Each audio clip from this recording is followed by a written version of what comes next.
I'm Miranda Fitzgerald.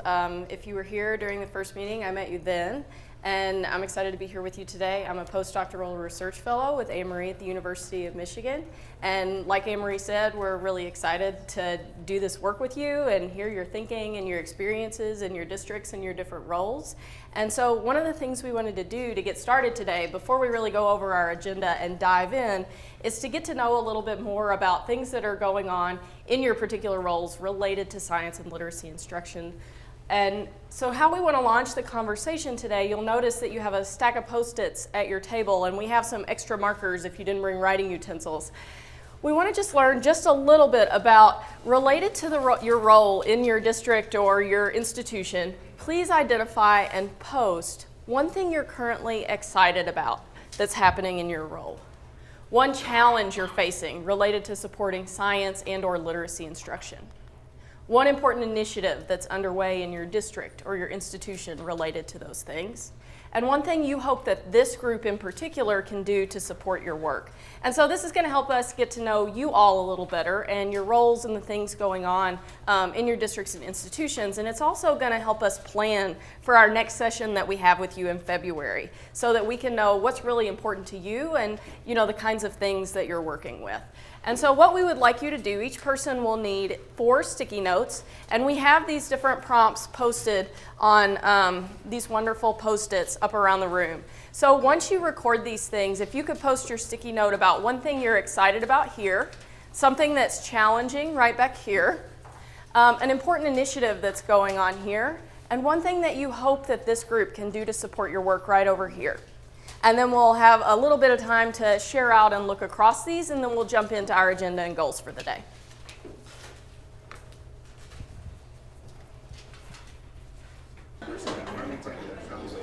Okay, as we get ready to jump in, let's just share a couple of the things that you posted so that everyone can hear. We'll have more time later in the day. We'll have more time later in the day to you can browse around and look and see what other people posted. But just to get some initial ideas, would you be willing to share just some of the things that you posted that you're excited about? What were some of those things that you said?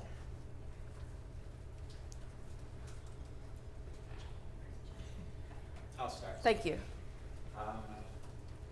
The elementary teachers are using, in Detroit Public School Community District, are using Mystery Science, which doesn't get a lot of applause from the big science people, but a lot of them are teaching science for the first time. I'll go into their classroom and they'll say, I'll be honest, I don't really teach science, And it's helping them just get started. It's better than nothing. Right. And it's fun. Excellent. Yeah. So starting to teach science when you haven't seen much science instruction in those classrooms in the past. I agree. Exactly. That's definitely exciting. Yeah. What else? What were some other things that were exciting? Yes, James. So I've been a part of this disciplinary literacies. It's 6 through 12, so it's secondary. But I've been really excited to see they've got like a list of 10 things, and they really just correspond to great teaching that cut across the curriculum. And so I find that pretty exciting, ways that we can begin to look at bringing things together just around, good pedagogy. So Excellent. yeah. I'm gonna build on that a little bit in that the NGSS work we've been doing for the last couple of years. Loud, okay? Gotcha. The NGSS work we've been doing for the last couple of years has really changed the game as far as how we get our teachers K-12 to think about science. So they're looking now for opportunities to find science in the world around them in authentic, organic ways. And so as they make sense of science in the world outside their classroom, that kind of leads you then into, we don't really separate literacy and science in the world outside the classroom either, right? So bringing them back together, I think it'd be much easier as they've changed their vision and their model for science already. Excellent. Can we get one more excitement? One more thing.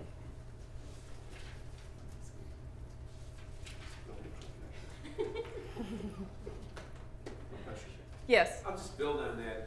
The idea that this opportunity for science is a spot to explore your curiosity is also a great spot to develop your literacy skills, both speaking and listening, and then reading and writing. So it just seems like it's a good confluence of energy right now.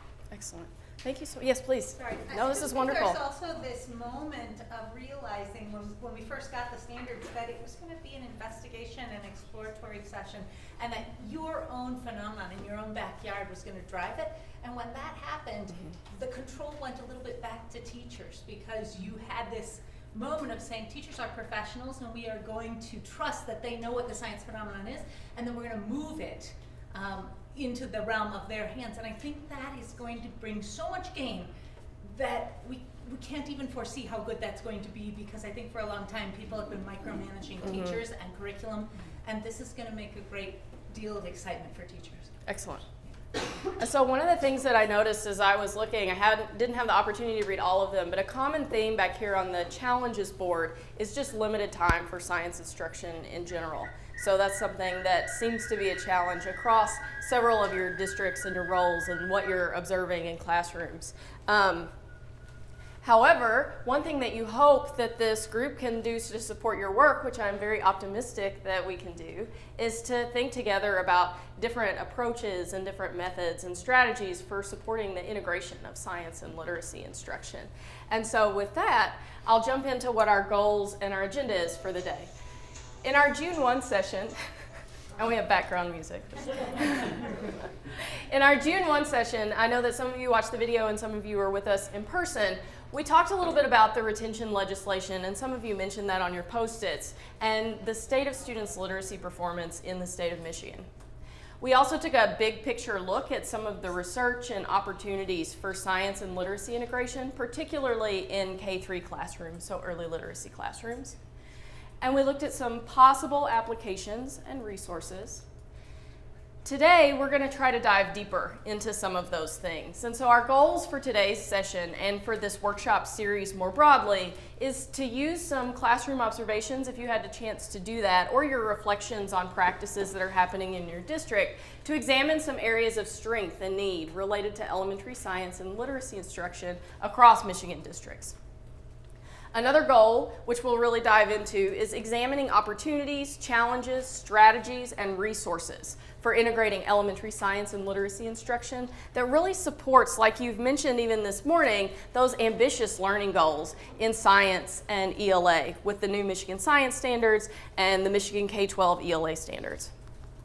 And finally, we hope that we can together begin to identify some possible approaches to supporting teacher science and literacy instruction based on the needs that you have identified, both within and across districts, to help us move toward coherence and equity across the state.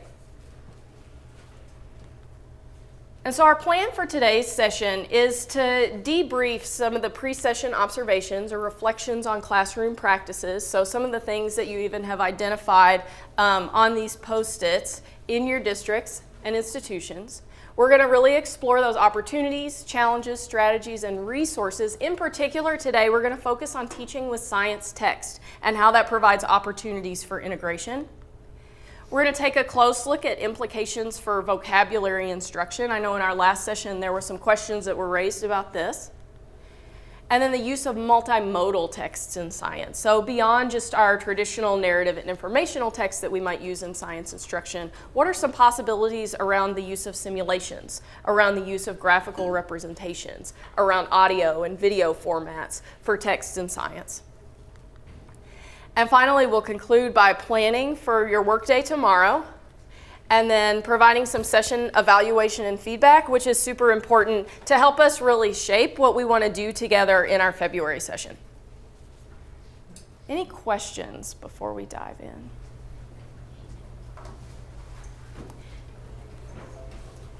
You do have these slides in your, I noticed some of you taking pictures, but you do have access to these slides at the same site that all the resources for this session are located. Thank you. And another thing that Anne-Marie and I want to clarify as we really jump in today is that if you have questions or things that you want to follow up on at any point, we're super flexible, and so please feel free to interrupt us or ask questions or raise ideas at any time. Just jump right in. And so what we want to take a few minutes to do now is, I know that some of you, Mary had sent out before we met together today, that we really wanted you to take some time to observe in a classroom, so that you're bringing a fresh vision of what's really going on in the classrooms in your district or related to the institution that you're working on.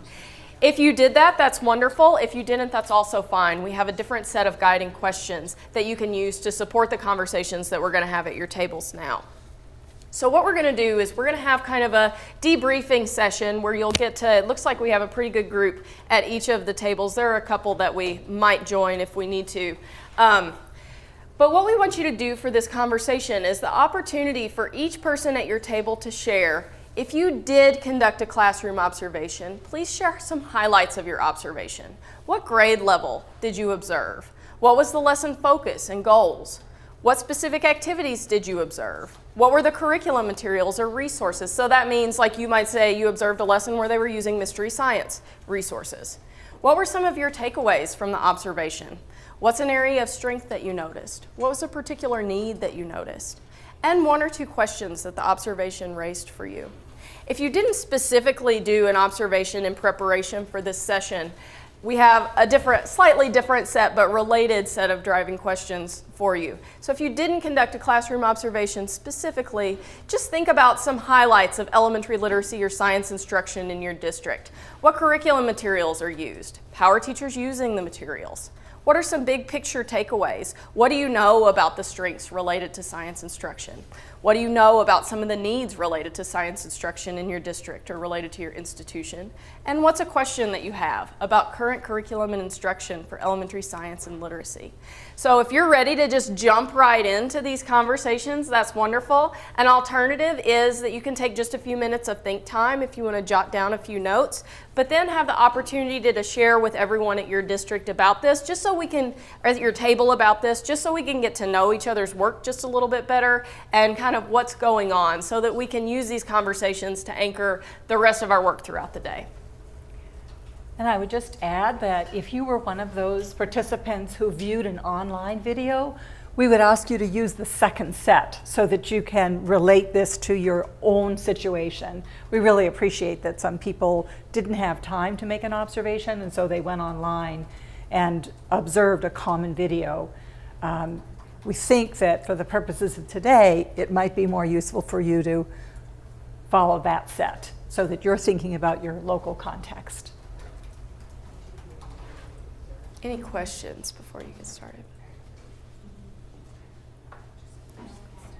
We'll take about 10 to 15 minutes for this, so 3 or 4 minutes per person sharing would be perfect, and then we'll kind of bring our thoughts together and then we'll move right on.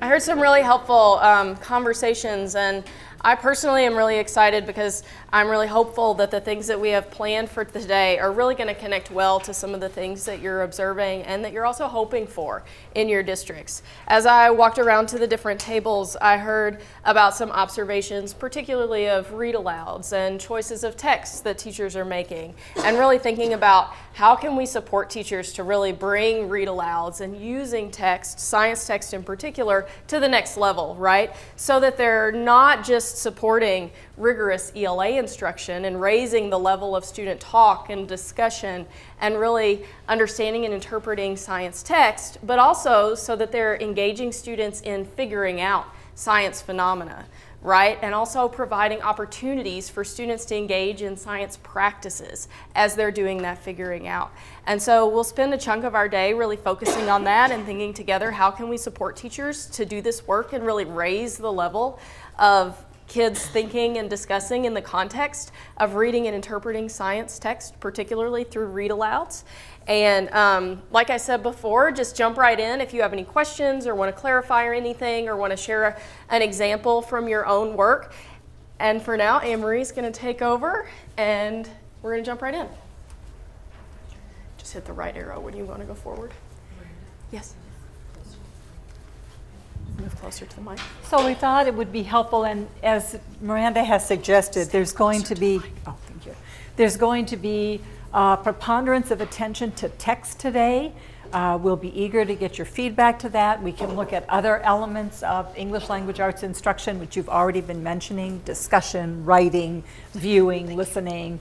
But we thought that because ELA teachers think a lot about the use of text, that would be an important place for us to start.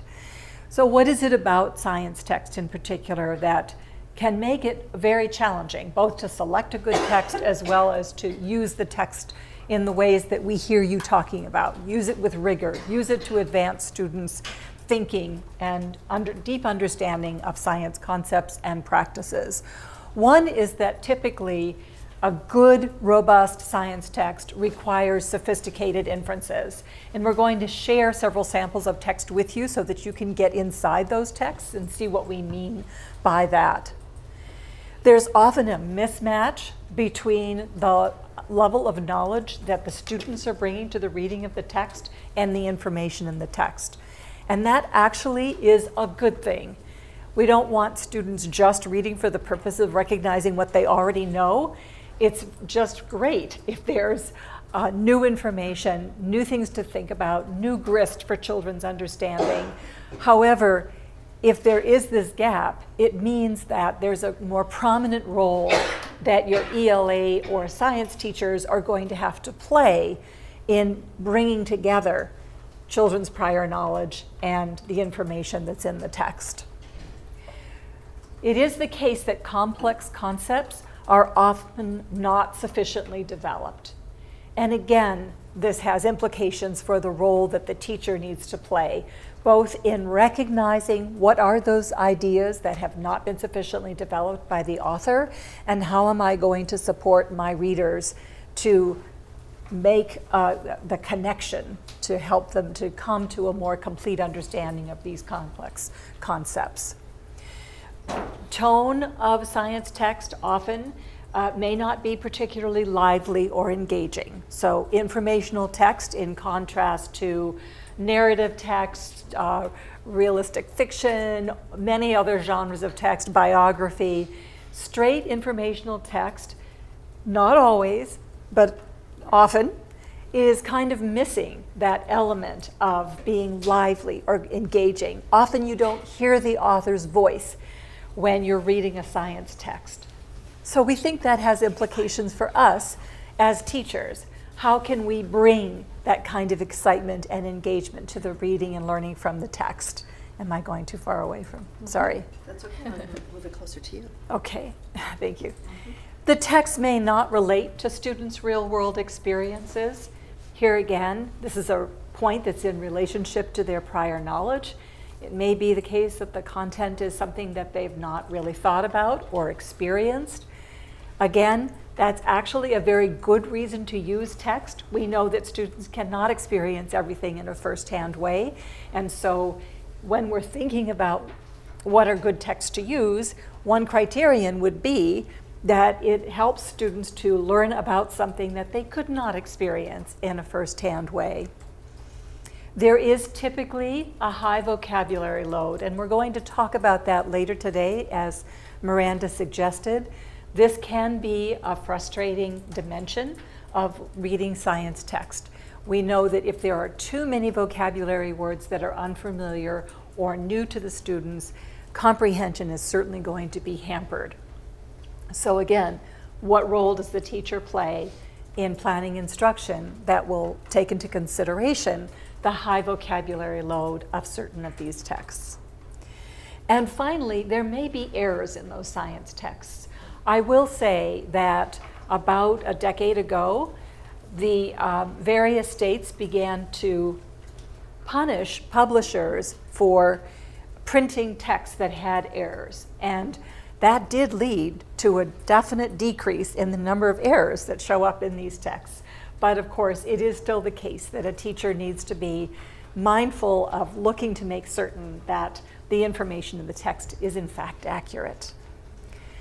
So here are some quotes from students when they were talking about science text that I think brings to life some of the points that we were just making. One student observed, they try to impress us with fancy words.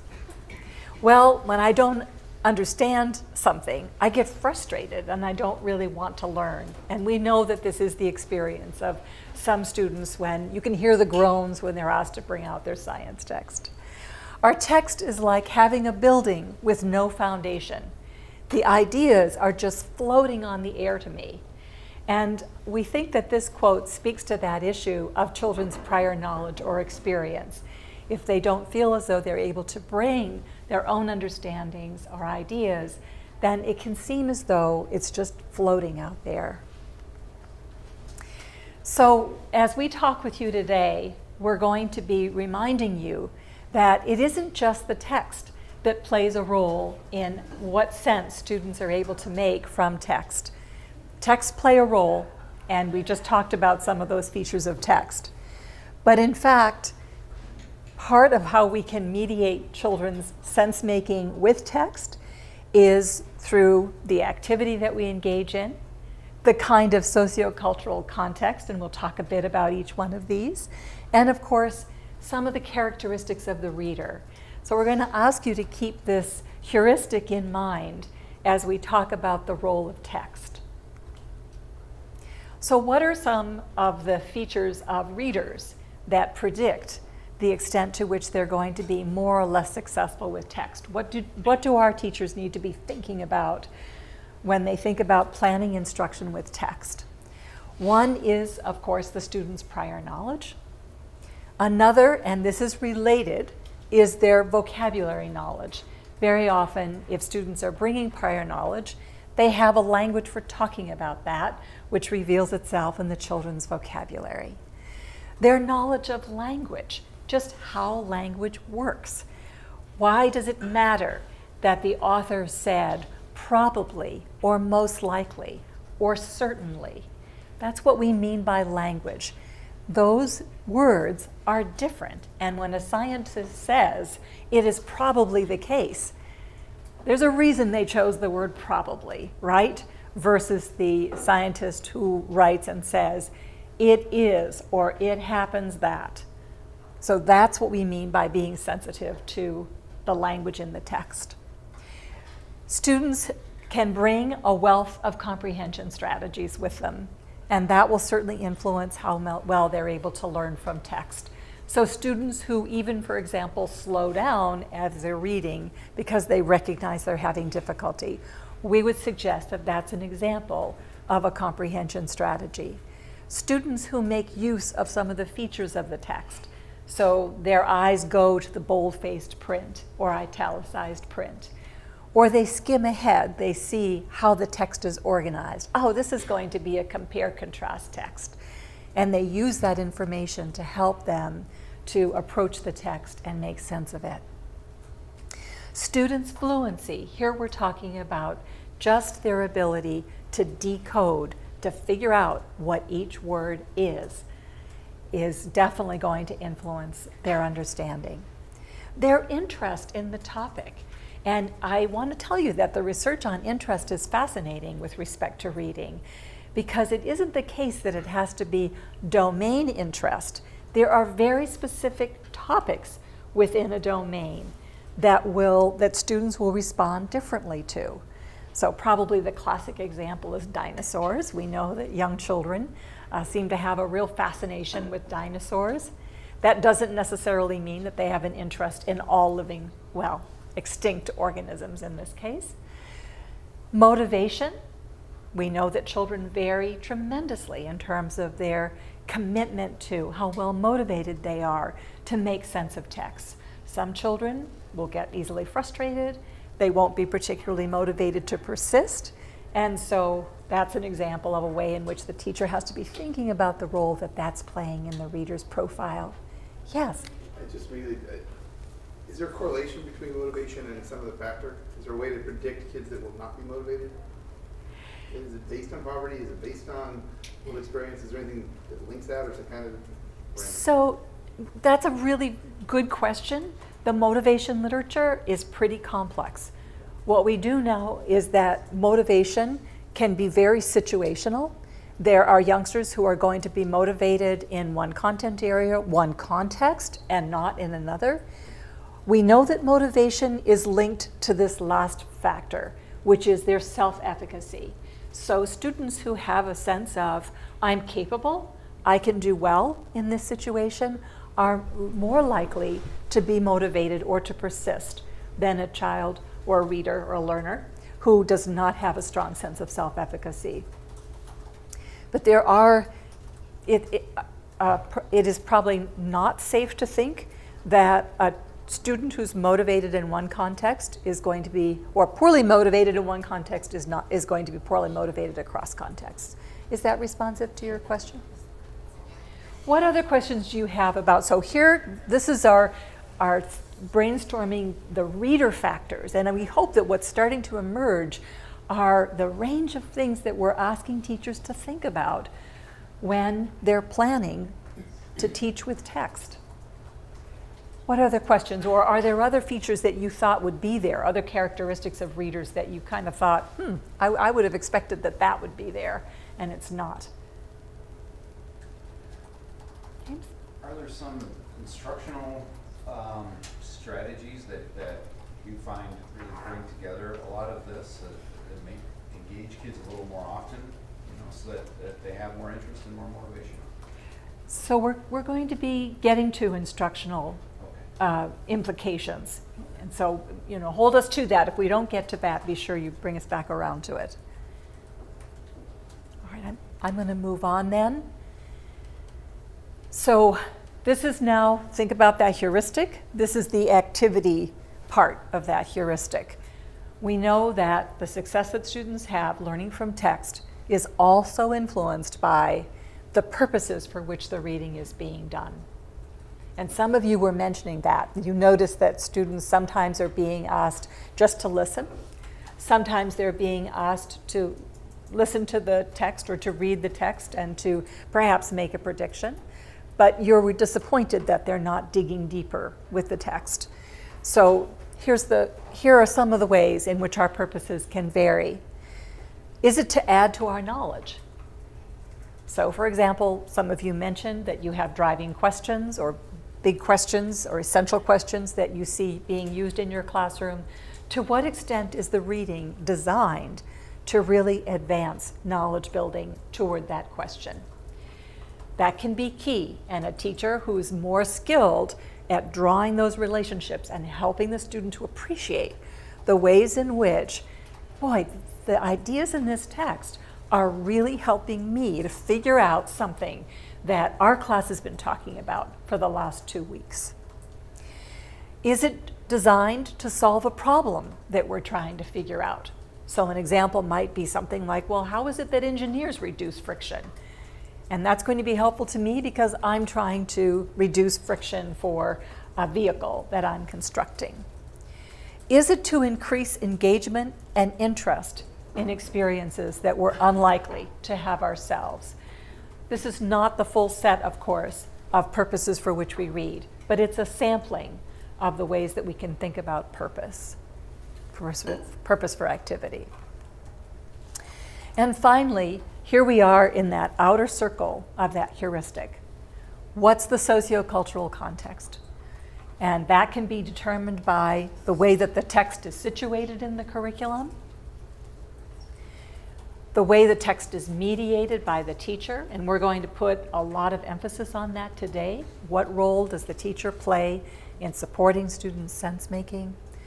Are the students encouraged to pair with others, to have some turn and talk as they read? Do you have good and less fluent readers who are paired for the purposes of easing the task? These are all features of that context. What are some of the supports that are available to the reader? For example, if they're working with digital text and they're able to call up text-to-speech, that would be an example of a feature in that sociocultural context that can make a real difference for certain readers. Can I ask a quick question? Please. Are we assuming that text is only printed material, or are we assuming text is, it could be video, it's digital text? Thank you as so well? much for Okay. raising that. Yes, we're going to have a real focus on multimodal text later on today, but I think it's really helpful for us to have a very generous definition of text, especially today because there is so much that's available to us, right?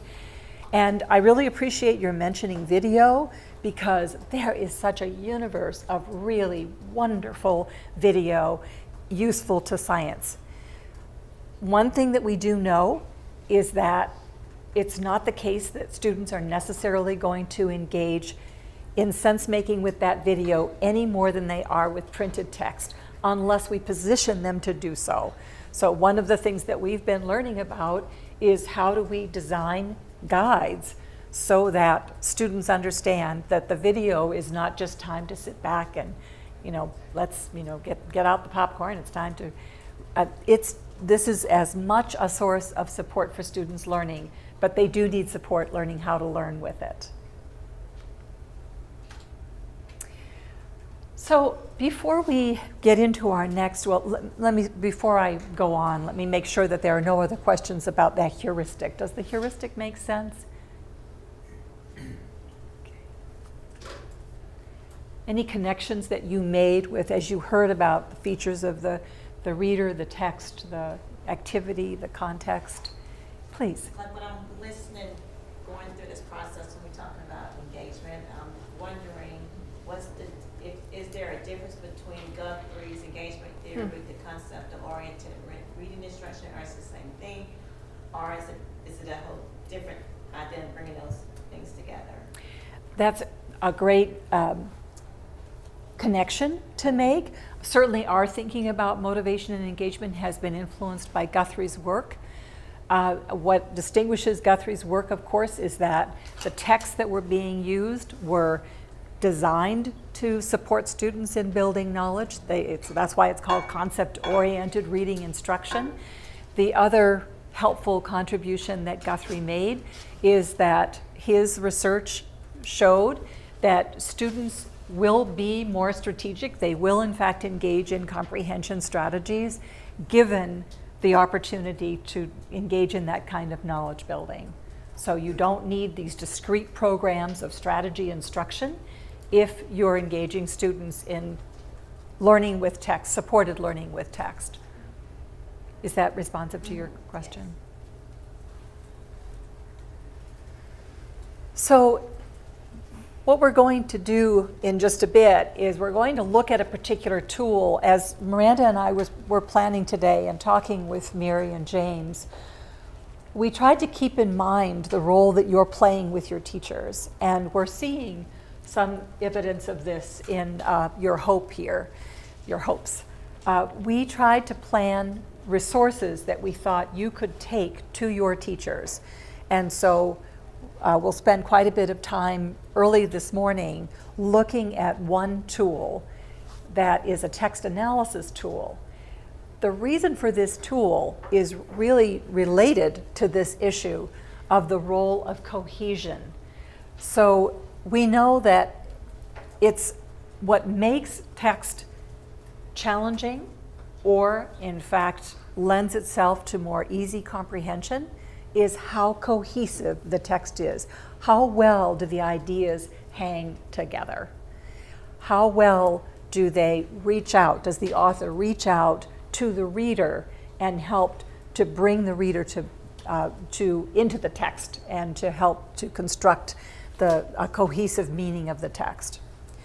Cohesion comes from the use of pronouns, synonyms, and repetitions that help the reader to keep track of the ideas in the text, and we'll look more closely at this. From the connectors that help us to recognize logical relationships. So for example, the use of the word because, the use of the word therefore. So even at the word level, there are ways in which authors can support readers or can construct a text that is more or less cohesive. Cohesion operates at the level of whole text. It operates at the level of sentences, groups of sentences, paragraphs, and chapters. The reason we're making a big issue of cohesion is because as we think about how your teachers can support students, what they're really trying to do is to help to make the text and the reading of the text more cohesive. Cohesive texts support readers to build a coherent mental model of the ideas in the text, and less cohesive texts require the reader to do much more work, to build that coherent mental representation. So when I say mental representation, what I mean by that is that as we think about how readers comprehend, what they do is they interpret what's happening at the level of the sentence, and they put those sentences together. But ultimately, what they have to construct is this mental model, if you will, or mental representation of the ideas or the phenomenon or the concepts that are in that text. And so our takeaway here is that cohesive text are those texts where the ideas are well connected, where the readers understand how these text ideas relate to one another, whereas in non-cohesive text, the connections really aren't clear. And so the readers have to do much more inferencing to connect those ideas together. And we know that the capacity to do that has a lot to do with what prior knowledge the students are bringing to the text. So if I have a high amount of prior knowledge and I'm reading a text that is pretty low in cohesion, you know what? It's probably not going to matter because I can fill in the gaps using my prior knowledge. However, if I'm bringing a text for which I have very little prior knowledge, and it's not a cohesive text, and I'm not exactly sure how to build inferences, then I'm going to be very disadvantaged as a reader. So we think all of this is germane to our conversation because we want to help you to appreciate what it is that we need to be thinking about as we select text with which to teach, and as we plan what instruction should look like to teach with text well. So let's stop and see what queries or concerns or questions or clarifications you'd like to ask at this time.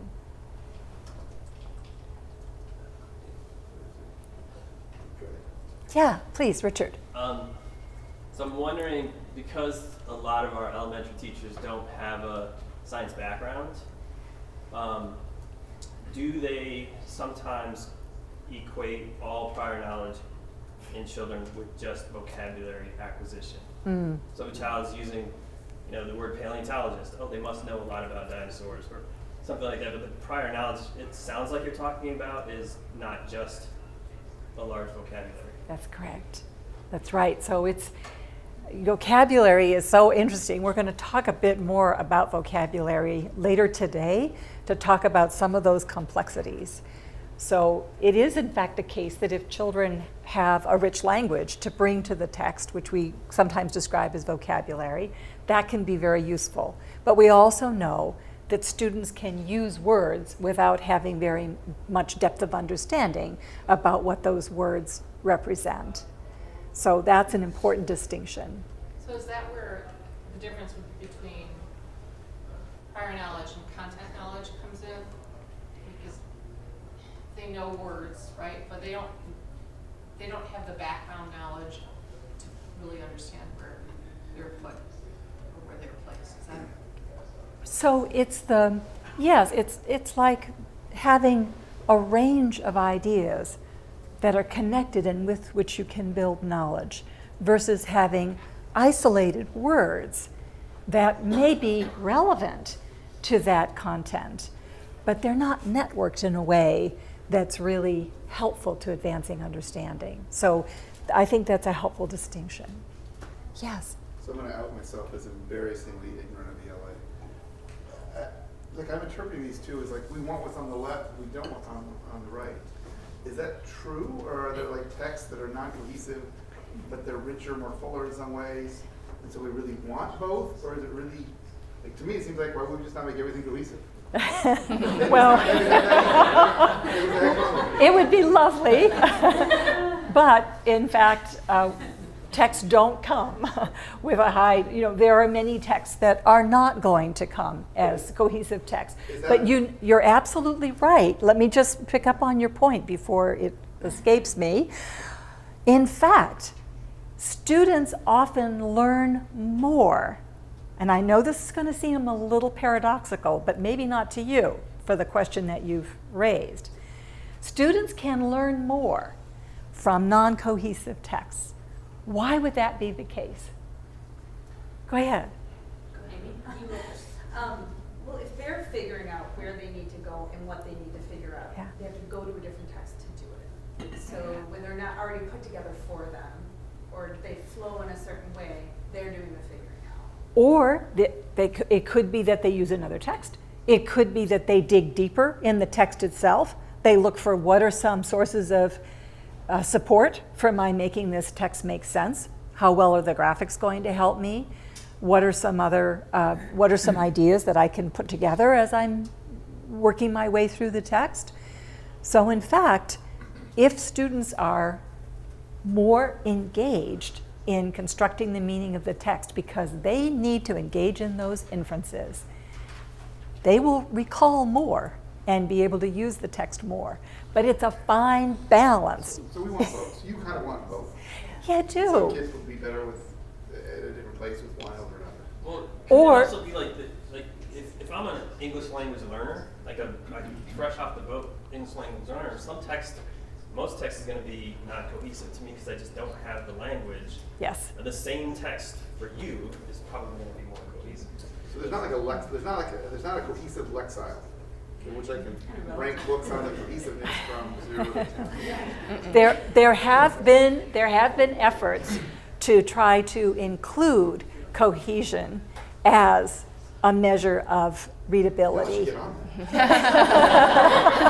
That's right. Yes.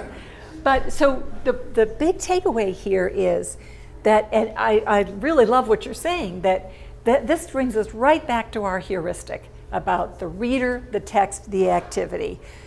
What's cohesive for one student is not necessarily going to be cohesive for another. There are certain features we can look for in text. So an author who is thoughtful about trying to help build connections of the text ideas, and you'll recognize that. You'll see text and you'll say, you know from your own experience, that some texts really hang together and other texts. I think about news articles that I've had to reread because they're low in cohesion. So but the implication here is that if you're teaching with a text that because of the way the text has been written or because of the prior knowledge or language knowledge that the student is bringing is likely to not be experienced as cohesive, then the teacher is going to have to take other steps to support the students to build that cohesion. So these are great questions. Are there any from our online people? Okay. Additional comments or? I was trying to understand in terms of placement, like in a lesson sequence or something like that. Makes sense to put there.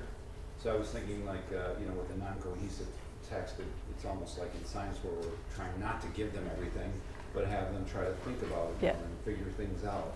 And so that was giving them that space to do that in. Yes. And then, as they develop some understanding, then they're making some of those cohesions. And so then maybe you could bring in the more cohesive text. I don't know. I think it works both ways, James. So you could also perhaps select some text that is likely to be more coherent so that students they're not having to make as many inferences because this text is really giving them a lot of ideas to work with. And then they can bring those ideas to their reading of a less cohesive text. But I'm not trying to suggest to you that you should purposefully go out and select texts. It's a little bit more complicated. So the big takeaway here is just to be mindful of the role that text cohesion is playing in terms of the number of inferences that students have to make. And if they're having to make a lot of inferences because the author has really not provided that kind of glue, putting the ideas together, then the reader is doing more of the work in making those inferences. And the teacher needs to support students to generate those inferences. Yeah. I meant to add also that in a really cohesive text, it's in a really cohesive text, I think it can be important to help kids see what are the features that make it cohesive. Yes, When you exactly. are support kids in using that.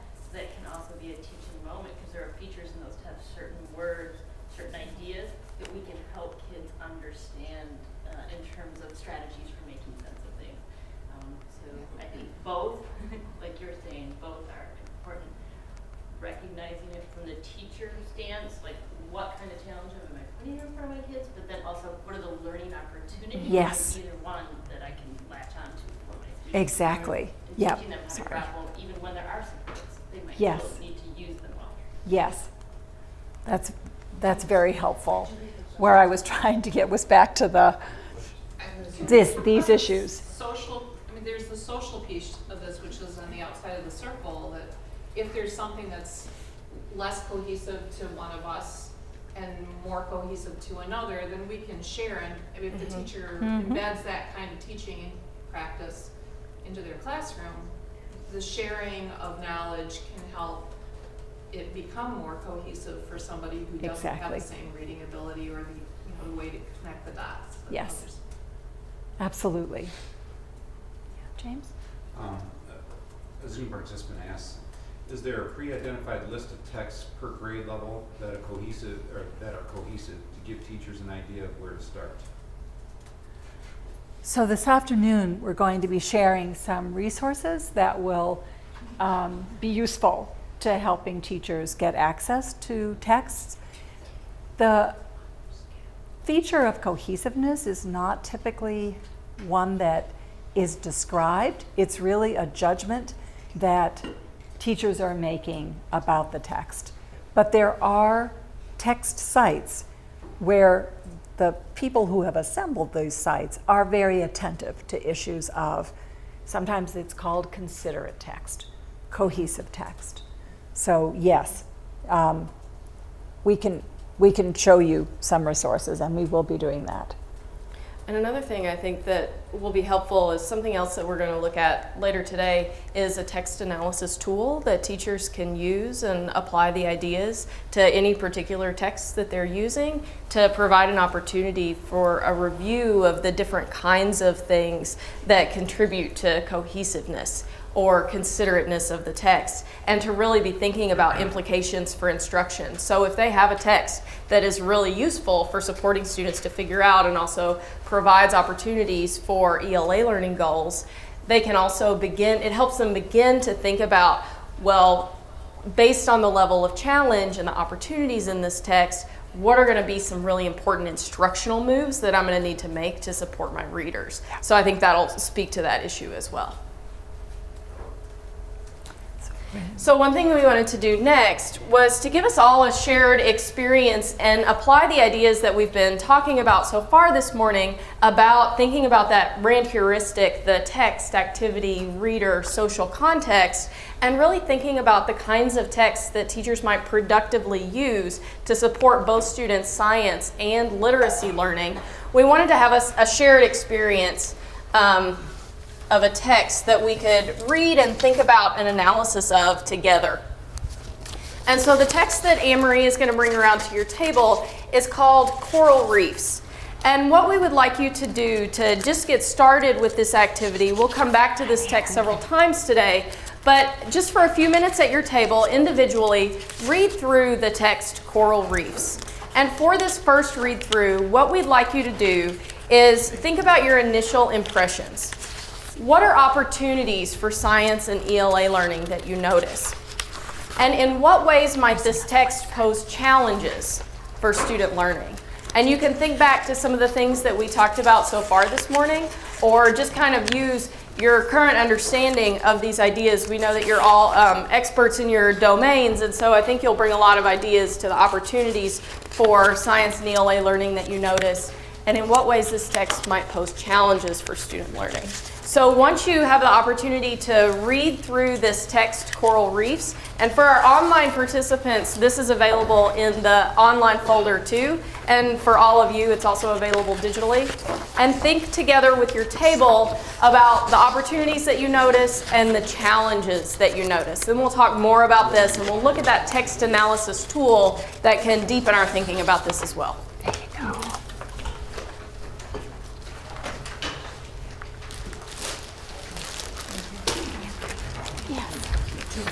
Oh, yeah, of course.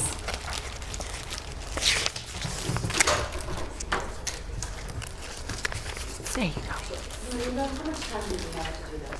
Take about 5 minutes to read and make some initial notes on your own, and then we'll talk at our tables for 5 or so minutes. So to jump back in, we'd love to hear from you and about the conversations that you had at your table, and we'd like to start with what you noticed about opportunities for science learning or opportunities for ELA learning, specific to this text, Coral Reefs, that you read. What are some of the things you noticed about opportunities for science or ELA learning? Yes? We noticed that there was some really good pieces of evidence that kids could cite in our text, and some good vocabulary context that they could be using. So opportunities for vocabulary learning, opportunities to think about text evidence, is that what you're referring to? Pulling evidence from the text? Yeah. What else? What else did you notice in addition to vocabulary learning and opportunities for students to identify evidence in the text? Yes? We were talking a little bit about how this text, depending on your readers, could be organized a little bit differently, including some headings, some bolded words for vocabulary, some different labeling on the diagrams, those kinds of things. So depending on your readers and the students in front of you, you might need to offer some of those scaffolds or supports. We even talked about, John mentioned maybe this could be we've learned all about these text features, how could you improve this article as for readers kind of thing. Just to help with that scaffold for kids to find the information they need.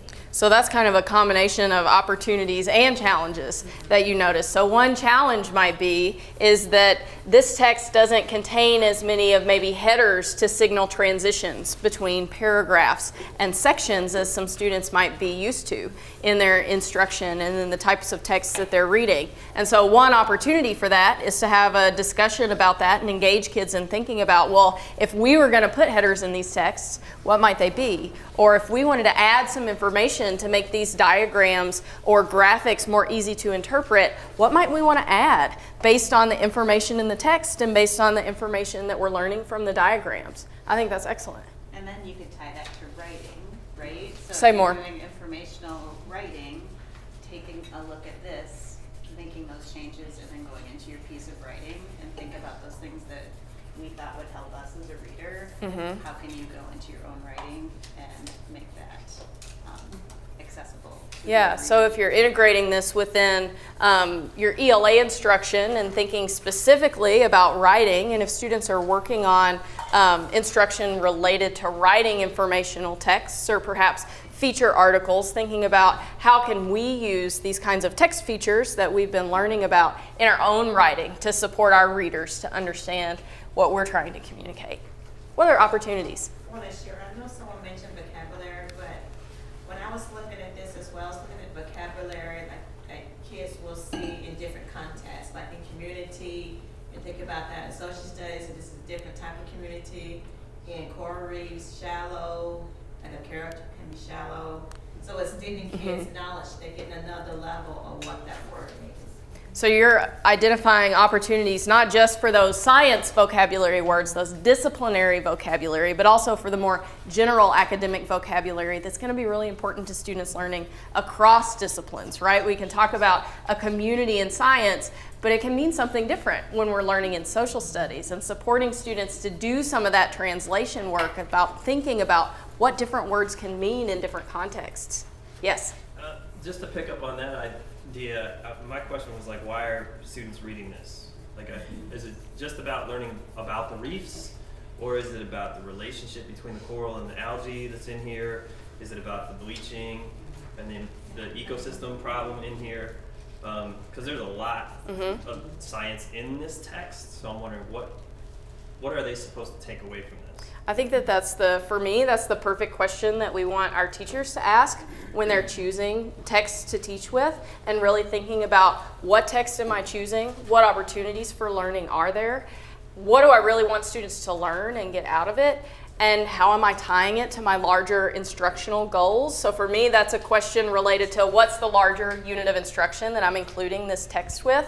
What are the big ideas that we're working with in that unit? And how is this particular text really going to drive our understanding toward what we're trying to figure out? So that question is a really important one, and I think goes toward the idea of really choosing texts that support our learning goals and also identifying learning goals that really work well with a particular text that we've chosen. So I think that's just the right question to ask. Yes? One other thing that I think is important to maybe be at least mindful of is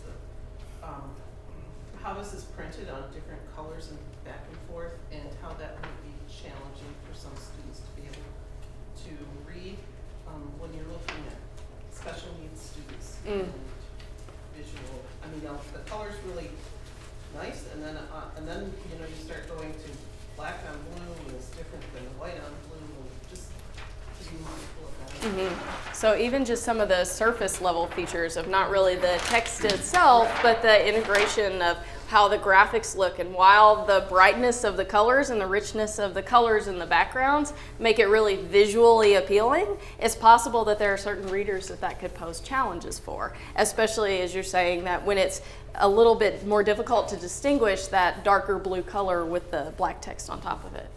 So definitely something to consider. Anything else for opportunities or challenges? Yes? I think another challenge, we said the opportunity, but kind of the layout of the text as well as how there's so much in here.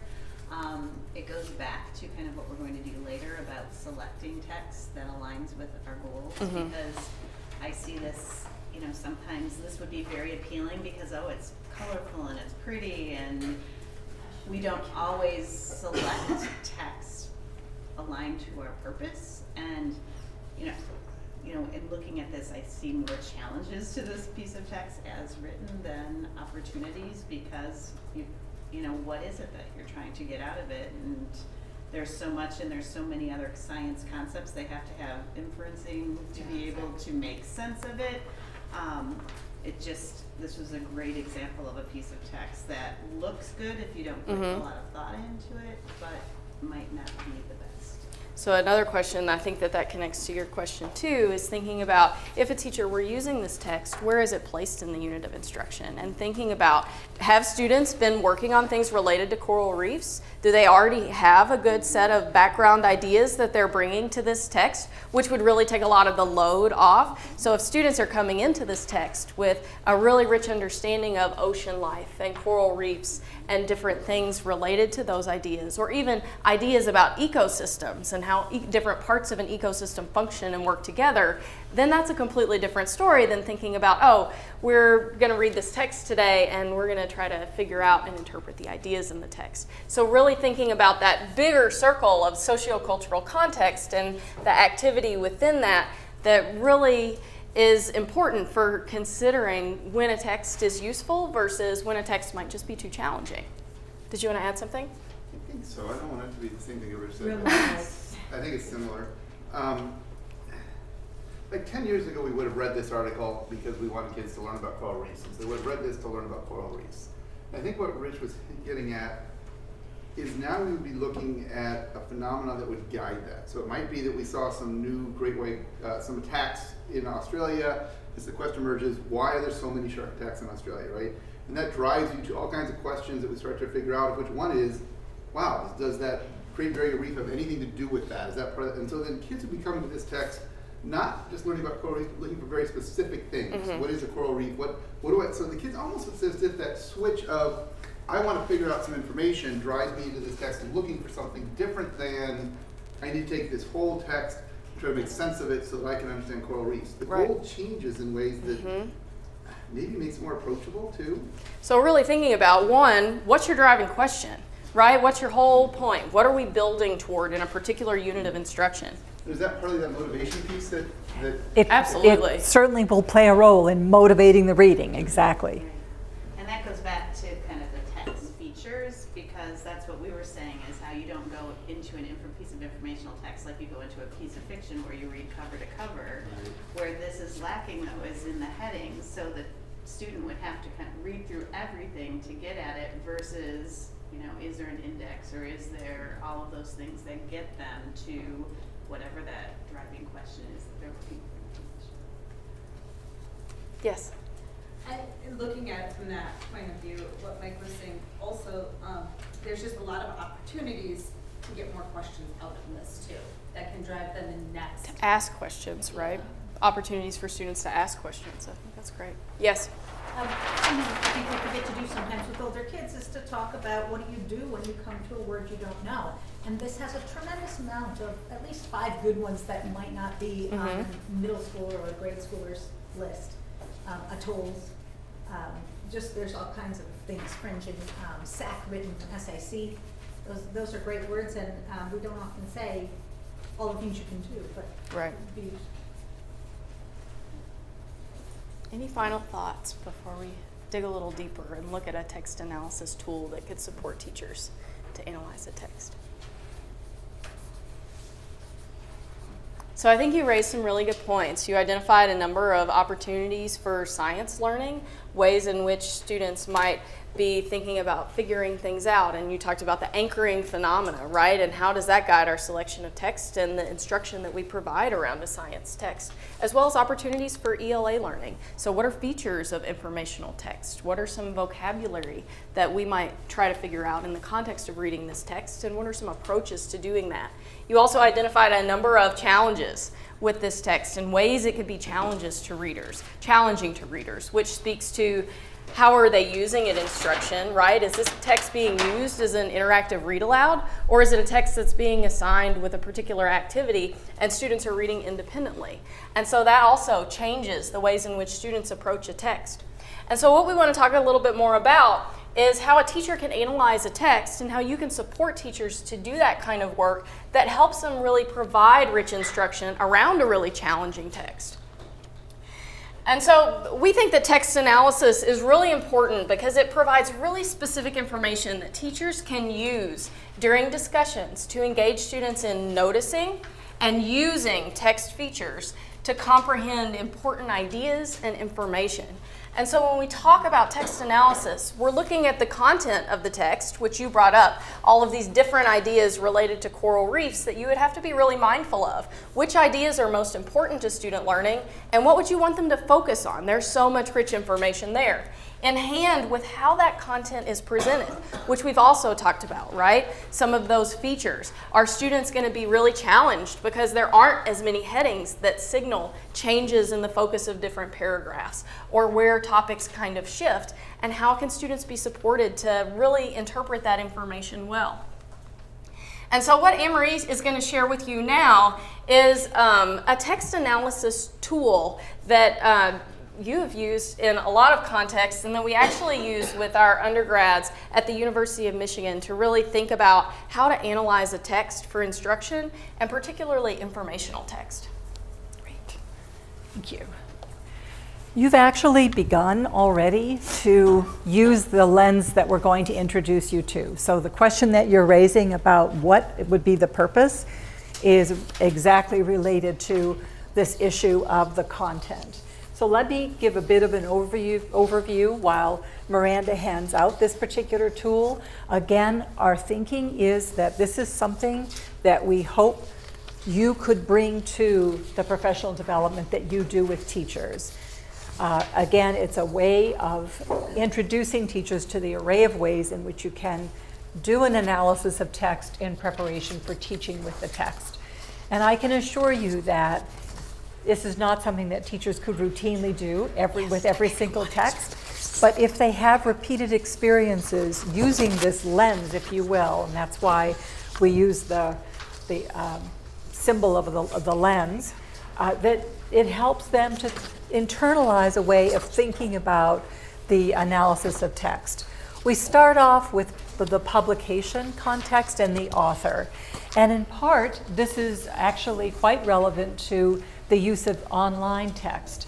We want the teacher to be thinking about who wrote this? How much confidence can I have in this as a text source? Anne-Marie, could you hold on 1 second? Sure. Sorry. I'm having a Zoom problem. Oh, sorry. It's all right. It's not your fault. I just...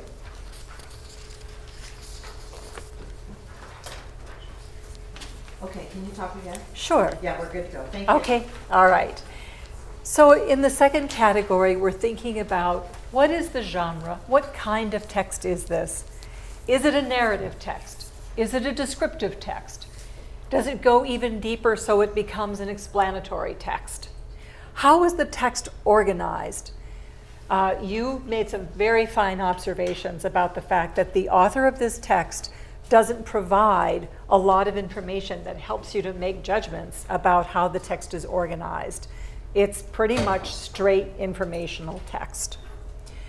But when you're looking at this issue of genre, you're asking, is the text a hybrid text? And so an example of a hybrid text would be the Magic School Bus, right? Where you have informational text provided with little problem solution vignettes, and that's an example of a hybrid where there isn't a straight one descriptor for that text.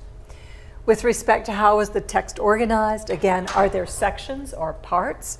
What are some of the cues that the author provides regarding the information in the text?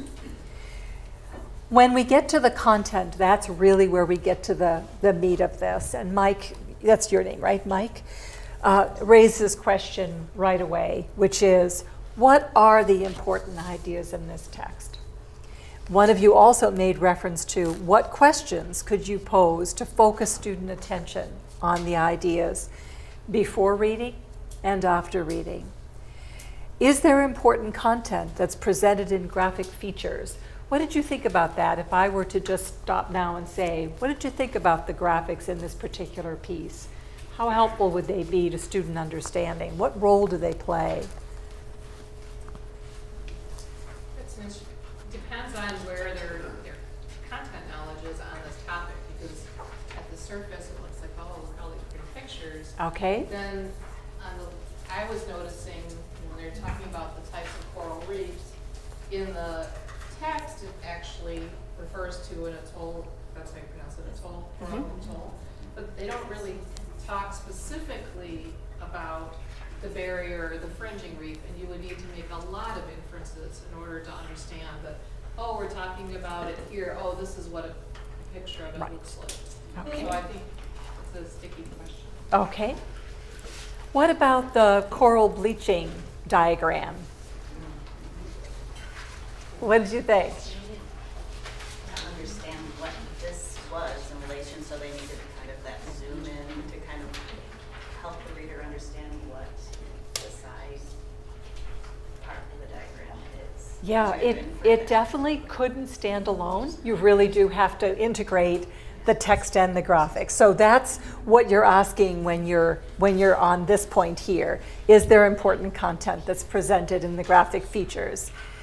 Is there information in the text that might distract students from important content?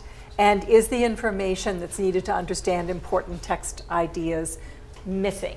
Are there gaps in the content? In the fifth, we're asking, does the text content connect to important ideas in the discipline or to the practices of disciplinary experts? Just from your initial reading, what would be your answer to that question? Did you see opportunities in this text for students to learn something about the conduct of science or the way that scientists think? Did anything stand out for you? Yeah, Marie? Yeah. Could you ask that again? Closer Sure. to the computer? Sorry. And then we're Keep going to try to roaming get away. some more feedback from our remote sites too. Okay. Thank you. So the question was, is there information in this particular text that gives the reader some insight into how scientists do their work or how scientists think or how science advances? Please. The last page talks about them trying to understand why coral bleaching happens. And so it says even though they don't know for sure, they're giving ideas of why they think that might happen, and they're giving different scenarios of what might contribute to coral bleaching. Did you want to add on to that? Yeah, I was also looking at that, but also in the pictures could be labeled better, but the types of coral reefs and also the picture of the different types of coral bleaching and what happens over time, where they're labeled better would be useful in sort of documenting stages, and they could have a pull-out or a close-up. They don't. They kind of do. It's not labeled. Okay. All right. So with respect to the scientific practices, the readers are introduced to the idea that scientists sometimes have multiple explanations. They have multiple theories. The word theory is used in this case, that they're entertaining, and that not one theory has been chosen over another, but that's what scientists do. They look for evidence to support. Is there more evidence for one theory than for another? So that would be an example of the way in which this text could support you to make that connection to scientific practice. And another question that we can ask at this point is, are there other texts that could be used to support students? So an example would be if you're studying ecosystems, using coral reef is one example, using a tropical rainforest as another example, using a desert as another example of the various kinds of ecosystems that students could be reading about. So, well, how is it that scientists think about ecosystems, interdependence in an ecosystem? Whoops, wrong way. So those are some of the macro level. And then you'll notice that we get to what we refer to as micro level features. And these are going to hearken back to some of the conversations that we were having earlier this morning. Here you're asking, what are the opportunities that the text provides that would support students to make inferences about the ideas in this text? To what extent are there main idea sentences? To what extent does the author provide transition words that will help students to, again, to build inferences, make the text cohesive across paragraphs? Are there key words or phrases that the author uses? To what extent are there co-reference, meaning that the author uses multiple terms to refer to the same object? How precise is the language that the author is using? Are there connectives? For example, and, also, in addition, or contrasting connectives, such as but, however, despite. So these are examples of the ways in which the language of the text can support or challenge readers. Does the author provide examples, analogies, quotations, numerical details such as dates or statistics, typographic cues for vocabulary such as boldface or italic type? So these are, again, a broad range of features that we can help our teachers to identify when supporting them to make judgments about whether this is a good text selection and what they are likely to have to do to support their students to make sense with this text or to learn with this text. So what we thought we would do now is ask you to use this lens, go back to the coral reef text, and begin to do this kind of analysis.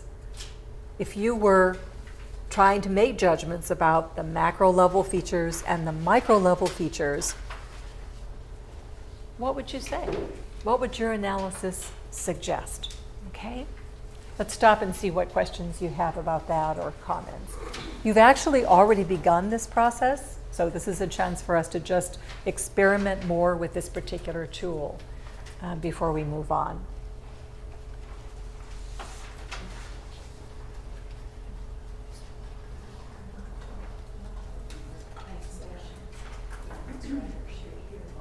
So you could choose. I think what I would urge you to do is to start with number 4. What are the most important ideas? In other words, what learning goals could you establish if you chose this particular text? And then I think the next most helpful thing to do would be to go from 4 to 6. What are the opportunities at the micro, what we refer to as the micro level? Okay? All right, can we pull together? we're really curious to know what ideas you had about the content. What did you think? If you were making a decision about teaching with this text, what did you identify as the big ideas? What learning goals could you achieve with this particular text selection?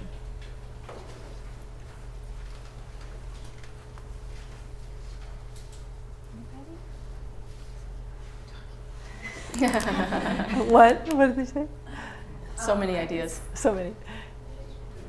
I could see this being used pretty close to the beginning of a unit of instruction, like show some kind of video as an anchor that, you know, there's this coral bleaching that happens, and then, oh, they have some questions, okay, what is that? And then you give them this information, and then through some careful questioning and talking, get them to like pull some more questions out of this back page to lead to like a human impacts kind of thing. All right. So I heard you say you would use it if you were wanting to engage students in thinking about human impact in an ecosystem. And this is one exemplar of an ecosystem that is clearly threatened by human impact. Yeah. Okay. What additional content goals did you identify? I think if you're supporting some text-dependent analysis, I feel like it has a lot of topic sentences and supporting details, so that might be a piece to use that. All right. So you've really honed in on what might be regarded as an ELA goal, which is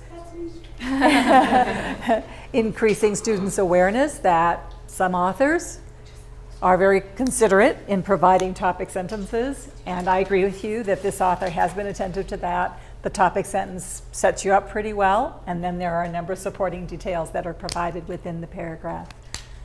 Okay. Some more goals. Mike, you look like you want to say It's something. not relevant. But it is, but it's off topic. I actually think that what you've been thinking through is very relevant to our conversation. So, Feel valid. but I don't want to push you. No, what I was struggling with is, like, so much what we do now is electronic text.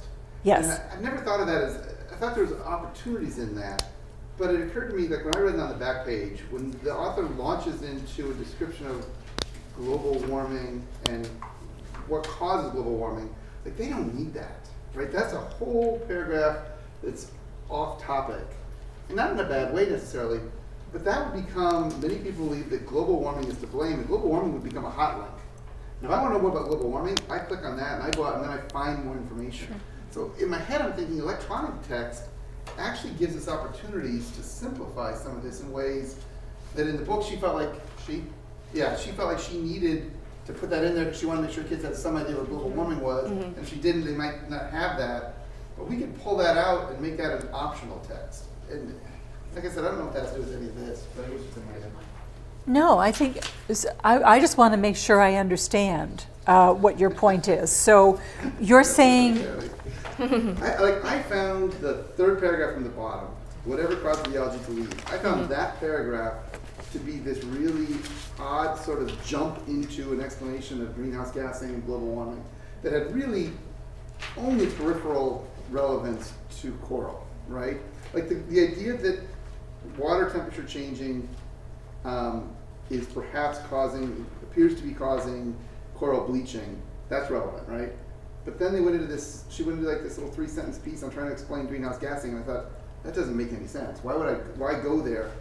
And what I'm thinking is that there's so many options now with electronic text that you wouldn't do that. You would give it a little hyperlink. If you want to know more about global warming, you click on that and you can find a whole other mini article. And I saw that happen. I went and saw the Harry Potter movie recently. And I went into Pottermore because I wanted to know about the story. I'm a little embarrassed to tell you this, but it's been a while. No, this is great. No, it's great. And I kept diving deeper into the text because I got interested in a new content piece. And I wonder if that's not changing to some extent the way we think about text, in that it can be really cohesive and concrete. And if I want more extensions, then I have, it's kind of optional. It's not like the author is forcing it on me. Not that I couldn't skip it, but it's sort of like, oh wait, I want to know more about that. I can go click on that, right? Or I can go, I don't know. Multi-dimensional. So, Yeah. go, I'll stop please. for now. I was just gonna say, so that brings up a couple of things. I'm the digital reading person in our district. So, one, do you want kids, I mean, first of all, what's the learning goal? Was the goal, like, did you want them to know about global, so you don't know, but let's say you didn't. So one is, do you want those kids to go click and learn more? Does everybody gain the same reading experience if they do or don't click and Yeah. read? And then my question is, and I think I know the answer for most of our district, is how much text is being consumed in a digital way as opposed, or not consumed, but being read in a digital way as opposed to print. And digital reading is so important, and those links are so important, but I don't know, I don't think it's happening very much, as it maybe it should, but I hear exactly what you're saying. Another thing that I want to jump in and say, just related to that idea, that makes things really complex in my thinking, is that one challenge we know for students is they're going to encounter texts that have these kinds of things that might not be necessarily related to their goals. And so while sometimes it's really ideal to have something that's very concise and very targeted and very pointed, does it provide students in some ways certain opportunities to be able to grapple with that? Okay, there's this paragraph, it's not really related to what I'm trying to figure out, so I'm going to put it aside. So there's a balance there, right, of thinking about when do I want a text that just gives kids exactly what they need, and when do we want to give kids the chance to say, here's my purpose. I'm going to go through and we're going to see what I can find related to my purpose. There may be some information in here that I don't need, and so I need to make that decision about what's important to me and what's not important to me. Yeah. Yes? So online, someone wanted to know, because you're talking about this idea of goals, she'd like to know if this text fits with particular NGSS, and then what grade focuses on ecosystems. Perfect. We're going to be there in just a second. We have a slide that focuses specifically on that, and we're going to unpack that all together. Wonderful. And then can I follow up? Yes, with please. And then it says it would be a good idea to add headings to the article, like what are coral reefs? Yes. And why are they important? Why are they endangered? But it isn't that section of the text about why coral reefs are endangered. I think that referring to the one that they were talking about this last section, the last 3 paragraphs about climate change. Okay.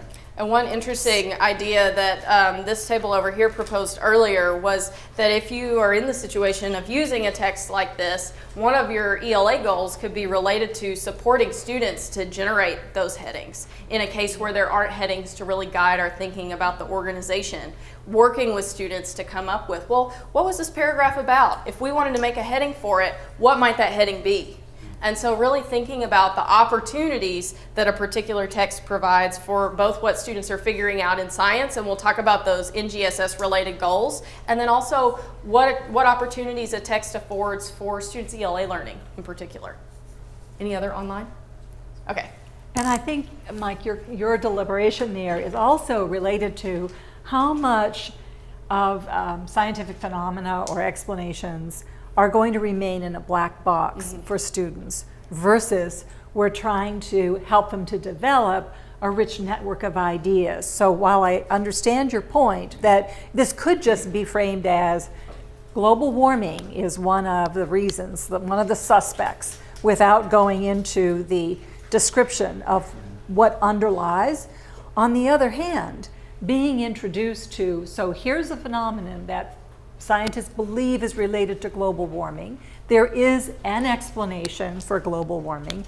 Now I have that idea, that rich set of ideas that I can bring to other phenomena, like the beaching of whales, or the fact that there are now sea turtles in New England that are having to be physically transported to an area where they can survive because they're hanging out on the beaches and there's no way that they can survive the cold temperatures. So I would just encourage that we think about, again, it's a trade-off to what extent do we want to support the development of a richer network of ideas that students can now bring to multiple phenomena?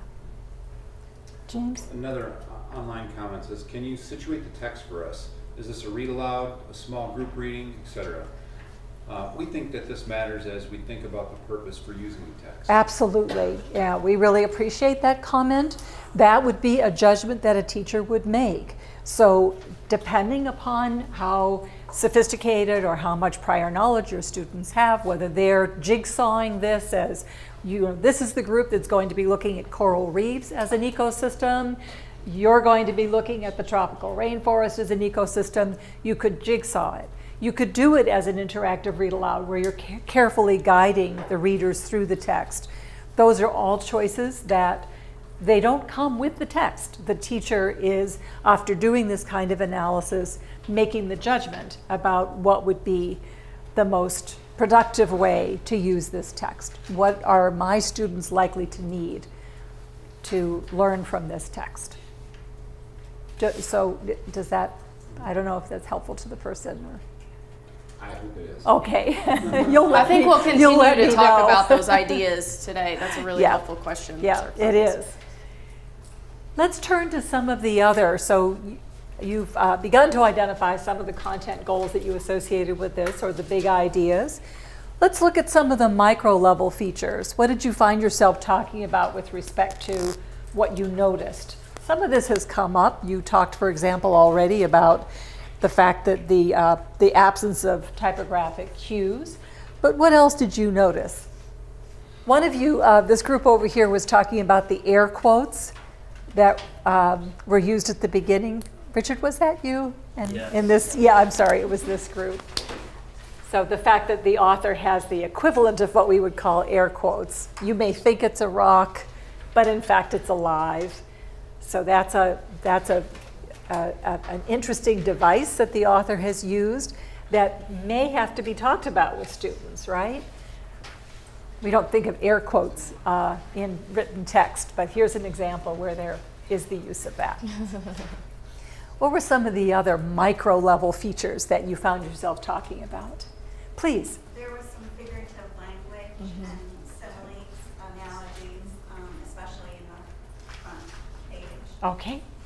Can you give just a couple of examples? Sure. Real loud, please. Yeah.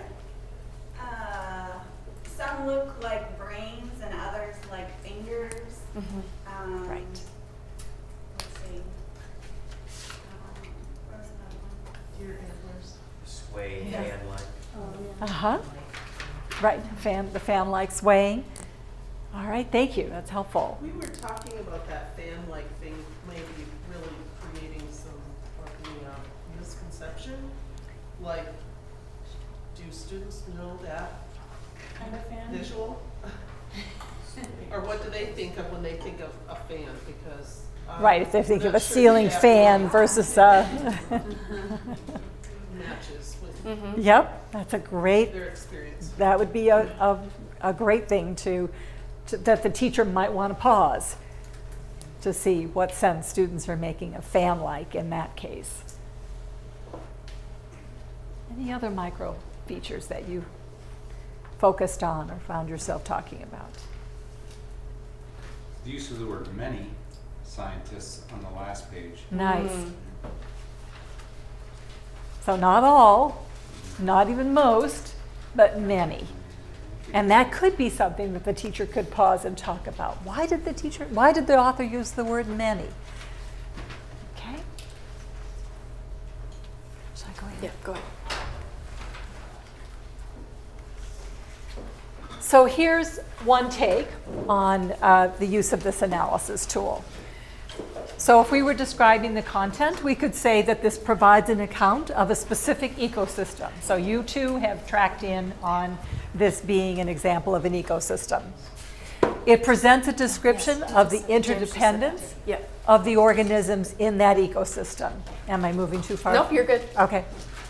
The text also describes how the coral reef ecosystem is related to a larger global ecosystem, and how the developments in the global, so this is to Mike's point, that if you take this tack on the text, the global ecosystem has to be understood so that you can see the relationship between that and the specific ecosystem of the coral reef. Okay, so that's, again, it's one analysis of the content. Ecosystem and interdependence are ideas that will allow students to organize the text information into a coherent mental representation or a situation model. In other words, if the students are supported to think of this not as a random array of facts about coral reefs, but rather as an instance of an ecosystem, then that becomes that's the situation model. This is an ecosystem. It's one of thousands of ecosystems that we have on Earth. With respect to the text organization, here are a few things that we noticed at the level of, again, looking at the content and the way the text is organized. In well-organized descriptions and explanations, the author tells us what they're going to describe or explain, and then they develop the text with the use of words or phrases like as a result, so, in order to, or because. And we see some examples of that in this text. Coral reefs are important for many reasons. So this is the way that one of the participants here talked about this is as a main idea sentence. Unfortunately, coral reefs are in danger. So here again, the author is signaling to the reader what the focus of the text is going to be about. Scientists do not understand coral bleaching very well yet. In other words, we don't have a full explanation at this time.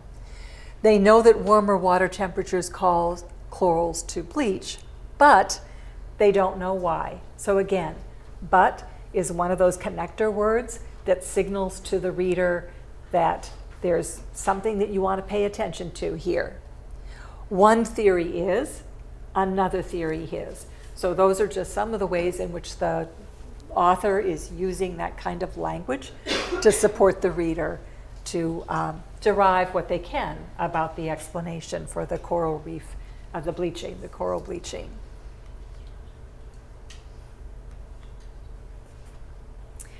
We also have found that engaging teachers in the use of this kind of text analysis tool can be very helpful to teachers figuring out what they need to know in order to teach with this text well.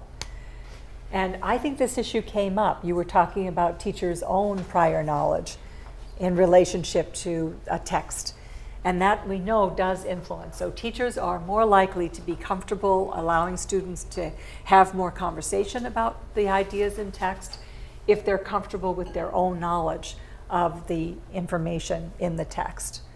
So in my reading of this text, I needed some help. I went off and did my own reading about the coral polyp because that relationship was not quite clear to me. And quite frankly, when I read the coral is related to the jellyfish, and then it went on, they have soft bodies, I didn't even realize that the author was still talking about the coral reef and not the jellyfish. So then I hopped out of the text, I looked up polyps, I looked up coral reefs, and I realized, actually, inside that hardened coral, there is a soft body, which is in fact the polyp. So that was important to my understanding. Also, the fact that the coral polyp and the algae is a very important relationship that I needed help beyond the help that the text was providing to be sure that I understood. Students need to understand that algae are plants. And like other plants, the algae engage in photosynthesis. They use carbon dioxide and sunlight, and of course that's why the murky water is relevant to the coral bleaching, because the algae is not getting then the access to the sunlight they need that's going to support the photosynthesis. Yes, Richard. Yeah, so this is where the second paragraph on the second page becomes problematic. and where I tend to lose teachers quickly when I'm getting into this, because it says, Yes. like, well, first it talks about the stinging tentacles catching tiny organisms, and then it says coral polyps have algae living in their bodies. Then you get down here where it talks about the algae use the sun's light to create energy. Like, that makes me cringe, Yeah. right? But it only makes me cringe because I have the science background. Yes. That somebody else is going to read that and go, yeah, so that's fine. I don't care about that, right? And so where's that balance point between pushing teachers to say, you know what, that idea is not quite, like, you know, they, It's not I spot think on. that's Great. misconceptions, but then they read over that and go, oh yeah, that's fine, right? Yeah. So I don't know where to push on those kinds of things and where to just let them go. What do you think? What do the rest of you think? I think energy is a cross-cutting concept. We got to push on that one. Yep. Yeah. It's a big idea. It's a huge idea. It might be the big idea. Real loud, guys. Well, and depending the level of the student too, like I tell my students if they catch something that's not correct, to point it out so that they'll look for stuff. How often they actually do it, but when they do, it's really cool. Yes.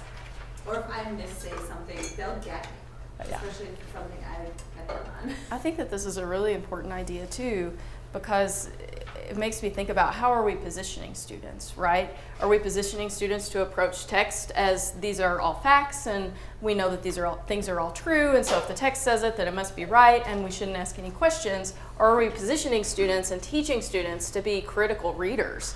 And if something doesn't sound quite right to them, are we supporting them to ask questions? And are we helping teachers to think about how to position students in that way, and also to be critical readers of the texts and resources that they're giving to students? And when energy is described in problematic ways, which I think is a really common issue, especially for energy, right? Because it's such complex ideas, and we don't want to, misrepresent it, supporting teachers to have those conversations with their students when it is problematic. So I think that question is particularly important. Yeah, I would agree.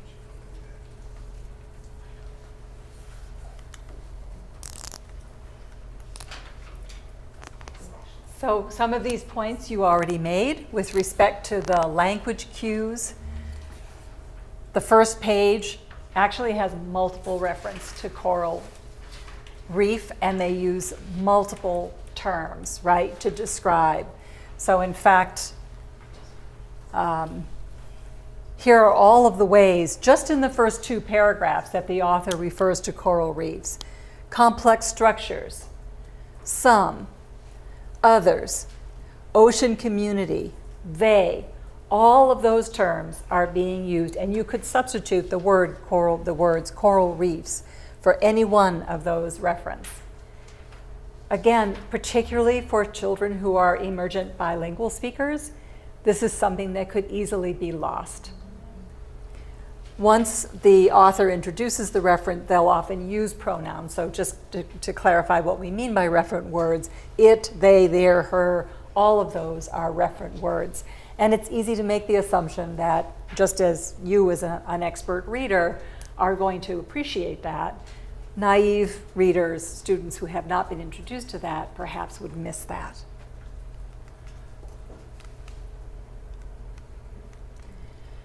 The graphics, we've talked a bit about those. There is a lot of use of graphic in this particular text, in particular the page 4 where you see the process of the coral bleaching. But as you pointed out, it is a complex representation and it needs to be explained. And fortunately, you can tack back to the prose in the text to figure out, but those graphics don't stand alone in this particular text. And graphics are, in fact, a very interesting dimension of text. And as we have students use more digital text and more video, these are some of the issues that are relevant. That graphics like photographs, tables, charts, they can be very useful, but we can't make assumptions that the students know how to interpret those. So we actually talk about graphic literacy as a form of literacy. Students might have to be supported to actually interpret and think about how this is providing useful information. What determines the relevance or the helpfulness, where they're located, the relationship between the graphic and the text, the clarity, and the explicitness with which the graphic and text is connected. So those are just some of the aspects that this text analysis tool would bring to the fore. With respect to disciplinary knowledge and practices, we would propose that the coral reef does, in fact, provide an opportunity for students to learn a bit about the work of scientists. They develop theories, they use their observations, and they use descriptions to support theory generation, theory testing. They develop a theory that involves organizing information into causal chains. So here's an example of a causal chain. Global warming leads to rise in temperature of the water, the rise, and also blocking some of the light that's necessary for the algae to engage in the photosynthesis. As a consequence, the algae actually goes out of the polyp, and now we have a dead coral.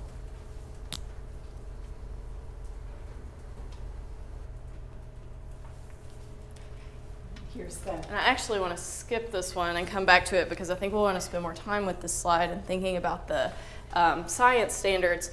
This has come up a lot, right? Opportunities to connect to the ELA standards, right? We've identified several different ways that you could do that, particularly for reading informational text goals. So if we're thinking about using this text with students who are in 3rd grade, there are lots of opportunities to support them to identify key ideas and details, right? Describe the relationship between a series of scientific ideas or concepts, using language that pertains to time, sequence, and cause and effect. That connects to the causal chain that Anne-Marie was just talking about. Students could examine craft and structure. We've talked about lots of opportunities for vocabulary learning. Students could be supported to determine the meaning of general academic and domain-specific words and phrases in a text.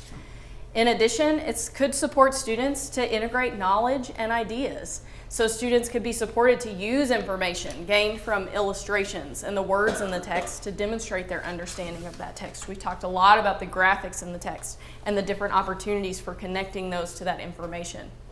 And if you're using this as part of a text set, it could also be used to support students to compare and contrast the most important points and key details presented in 2 texts on the same topic. So I think we've identified across all of the tables different ways that we could use this text, whether it's being used in an interactive read aloud or whether students are reading this text independently to support ELA goals. But what I really want us to spend some time thinking about is how we might use this text in ways that have integrity to the science goals as well. So one of our online participants asked at what grade level are ecosystems addressed in the elementary grades, and what might our learning goals be if we want to support students in building toward the performance expectations that are related, and really also thinking about some of the related disciplinary core ideas and cross-cutting concepts that are important to that. So the standard that we identified for a 3rd grade PE that you could build toward, perhaps using this text embedded in a unit of instruction, is to make a claim about the merit of a solution to a problem caused when the environment changes and the type, of plants and animals that live there may change. And the disciplinary core ideas that are particularly related to that are first this one about ecosystem dynamics, functioning, and resilience. So when the environment changes in ways that affect a place's physical characteristics, temperature, or availability of resources, some organisms survive and reproduce, others move to new locations, yet others move into the transformed environment and some die. Or this idea about biodiversity and humans. Populations live in a variety of habitats, and change in those habitats affect the organisms living there. We also can think about our cross-cutting concepts and ways that you can connect to those with this text. So particularly ideas of cause and effect. Cause and effect relationships are routinely identified and used to explain change. as well as systems and system models. A system, like an ecosystem, can be described in terms of its components and their interactions. And so if we're using this as a lens to think about the learning goals to support students' science learning in particular, how does this make us view this text differently? Or how does this help us think about what we might want to support a teacher to do with this text in the classroom, so that in addition to supporting Ela learning goals, there's also the opportunity to support those science learning goals as well? No, not yet. The question is, what does this make you think of? And so looking specifically at these standards, what are some things that you might hope that a teacher would focus on if they were using this text? That was the question. Please. This makes me think that was it Rich or Mike, the last 3 paragraphs about climate change? Mike's last 3 paragraphs about climate change actually become some of the most important paragraphs in the piece, because the PE is about environmental changes. So when you throw the PE into the mix, for me, the whole reading changes to what you thought would be a hyperlink actually becomes really important. But now you want more information too. Yeah, it needs to go deeper, but that sort of like begins to develop the crux of it that I would want to be reading for is what's the climate change, what's the environmental change piece that connects. And suddenly what we thought was maybe a little more peripheral becomes more important for me. It becomes about intentionality, what we are intentionally looking for from a specific piece of text. There was another part of it. Oh, I'm sorry. I think I was going to say the same thing that you were going to say, so go ahead. You think? I think so. Let's find out. That happens a lot. It does happen a lot. Are you going to talk about the coral reefs not being the focus? I was going to talk about that part of the text that didn't get any Okay, you do that conversation first. in our debriefing earlier, but that is certainly germane here. So if you remember, there's a piece of the text where they talk about how key coral reefs are to the survival of a species of fish, which humans count on because this is where they gather fish for their own sustenance and for selling fish, and the tourism, right? We didn't talk about that at all.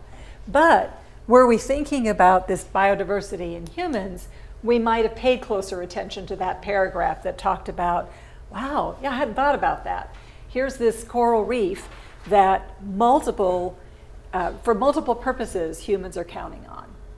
So that was what I was going to say. And so I'll add to that by saying, one of the conversations that came up is when we're thinking about science learning goals, there's nothing in here that specifically talks about coral reefs, right? Kids don't necessarily need to build knowledge about what a coral reef is and how it works, but we're looking at kind of this higher level of coral reefs as a context for supporting students to really think about ecosystem dynamics and how an ecosystem works, and perhaps to apply those ideas to other ecosystems and how they can explain interdependence within ecosystems.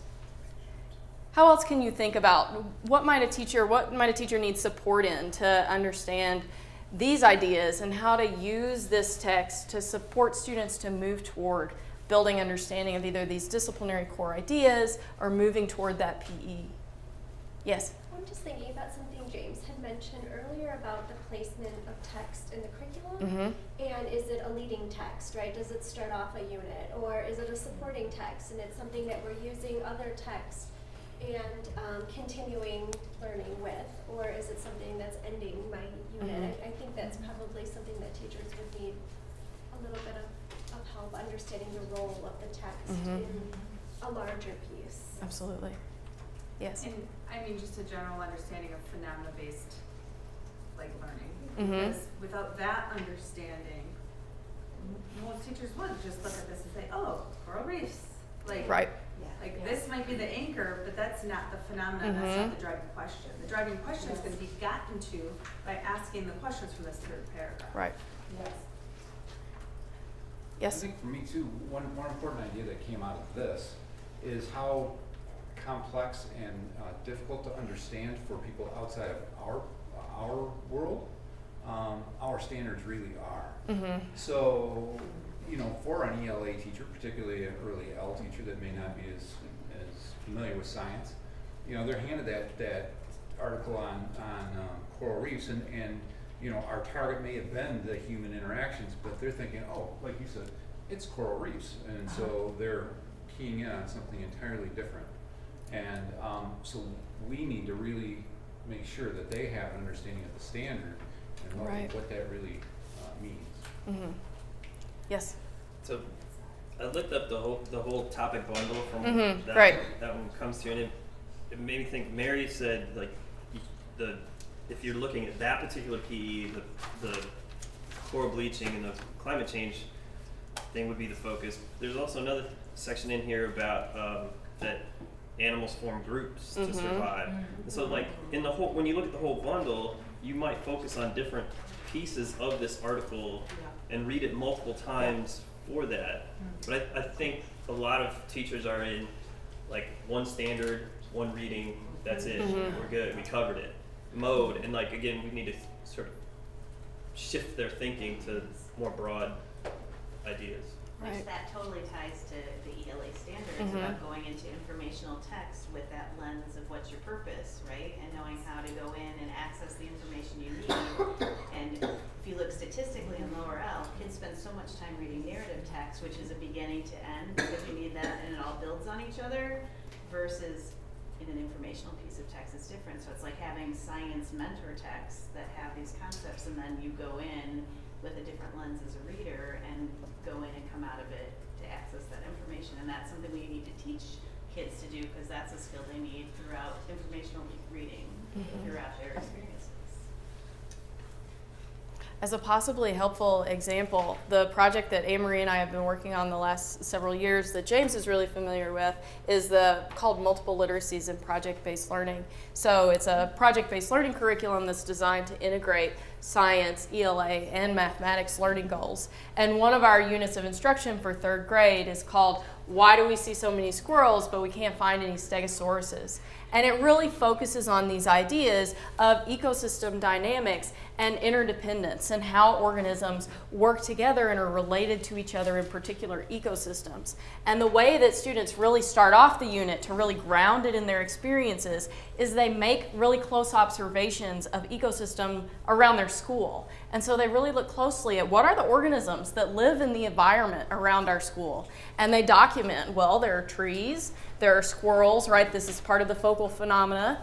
There are insects. There are all of these different organisms that are living in this habitat, and they don't just live in isolation. They interact in really important ways. So part of the first parts of that unit of instruction is students kind of developing their own explanation and model of how the organisms they see every day interact with one another and affect one another's survival. So thinking about if kids have that kind of experience and really understanding ecosystem dynamics in their own kind of local space and ecosystem, they would be bringing some really interesting ideas to a text like this, because they already have some idea about how some of this stuff works, right? And can use those ideas to think about this different context. So that also can tell you a little bit about how a teacher might think about placement, right? How can we really engage students in beginning to figure out some of these ideas so that they're bringing a lot of the things that they've already figured out to the reading of a text. And then you can focus both on these science goals as well as those ELA goals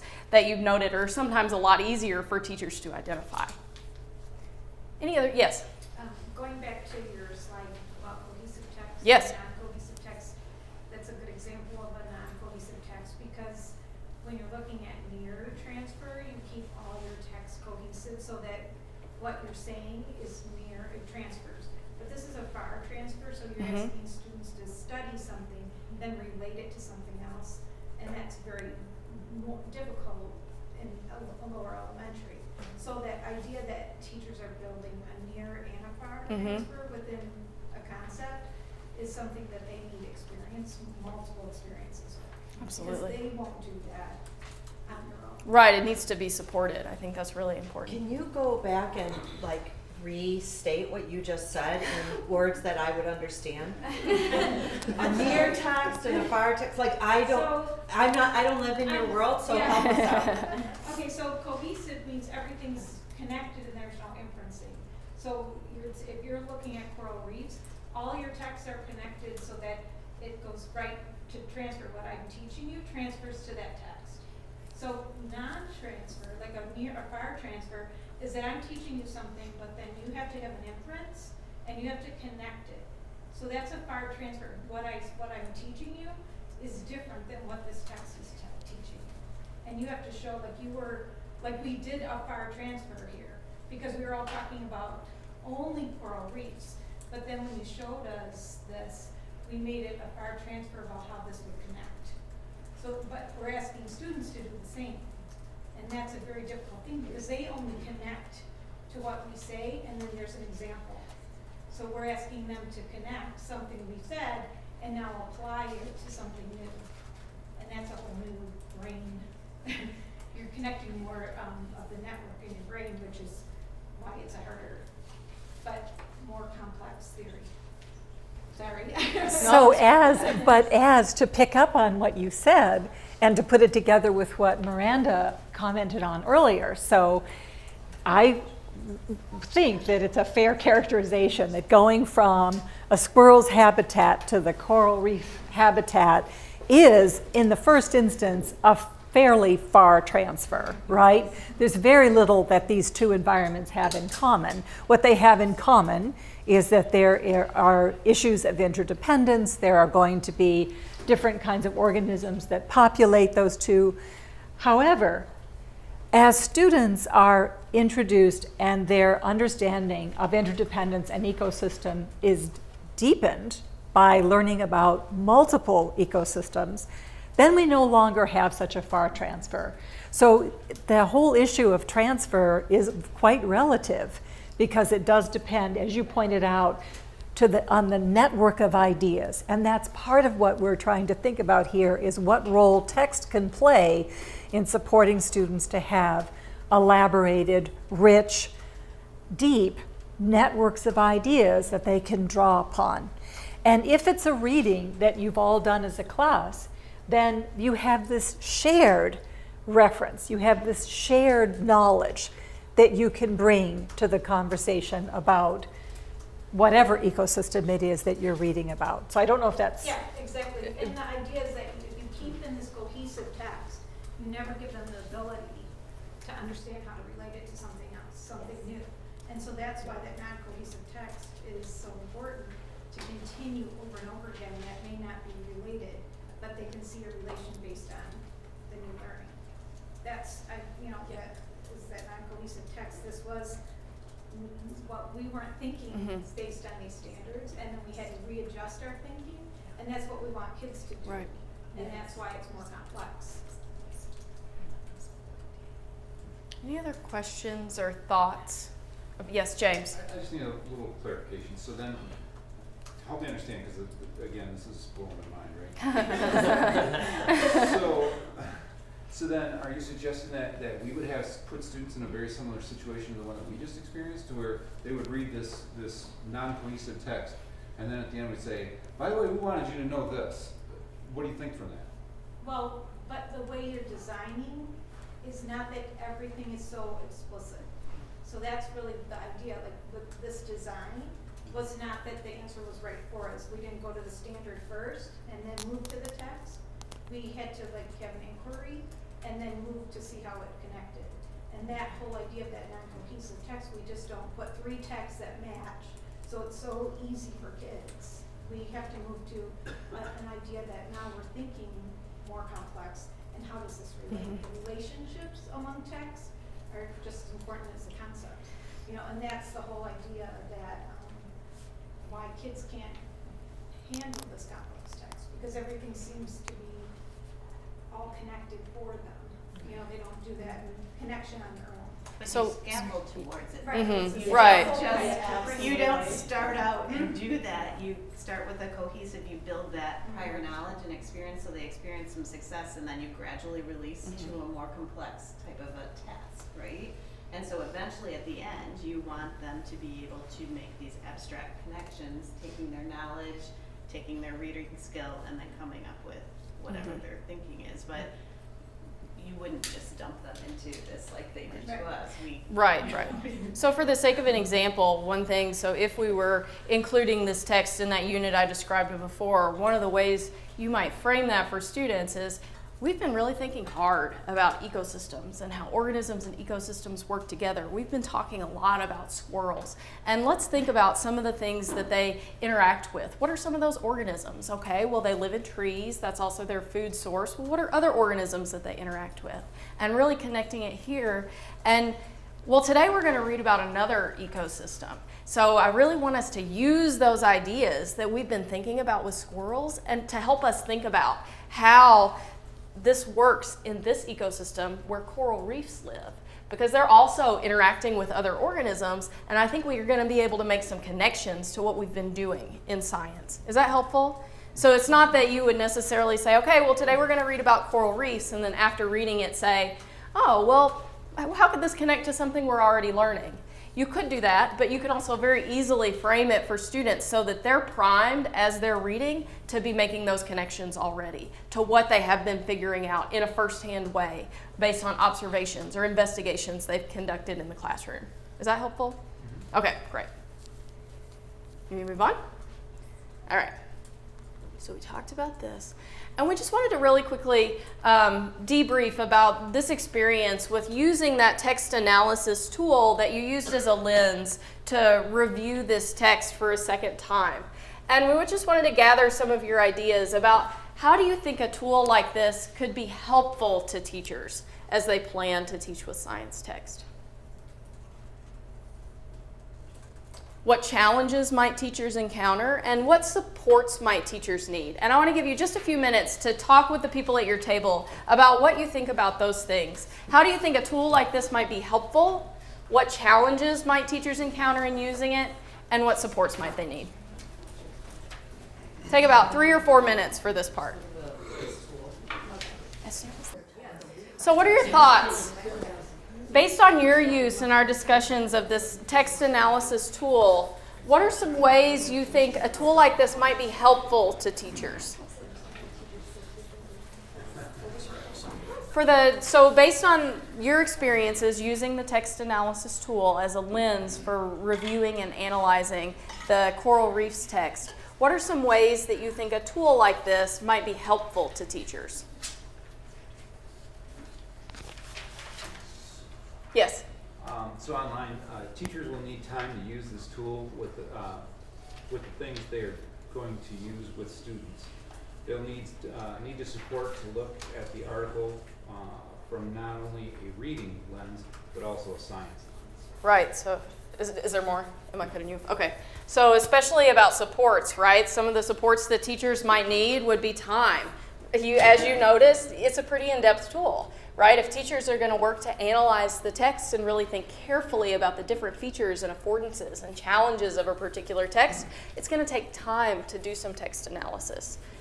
In addition, teachers are going to need support to think about a text and how they might use it, not only from an ELA lens and thinking about the ELA standards, but also to do that thinking through a science lens, right? I noticed that one of the challenges that was up on the board earlier was that, that teachers need more support in really thinking about and understanding and building their own knowledge around the science standards in particular.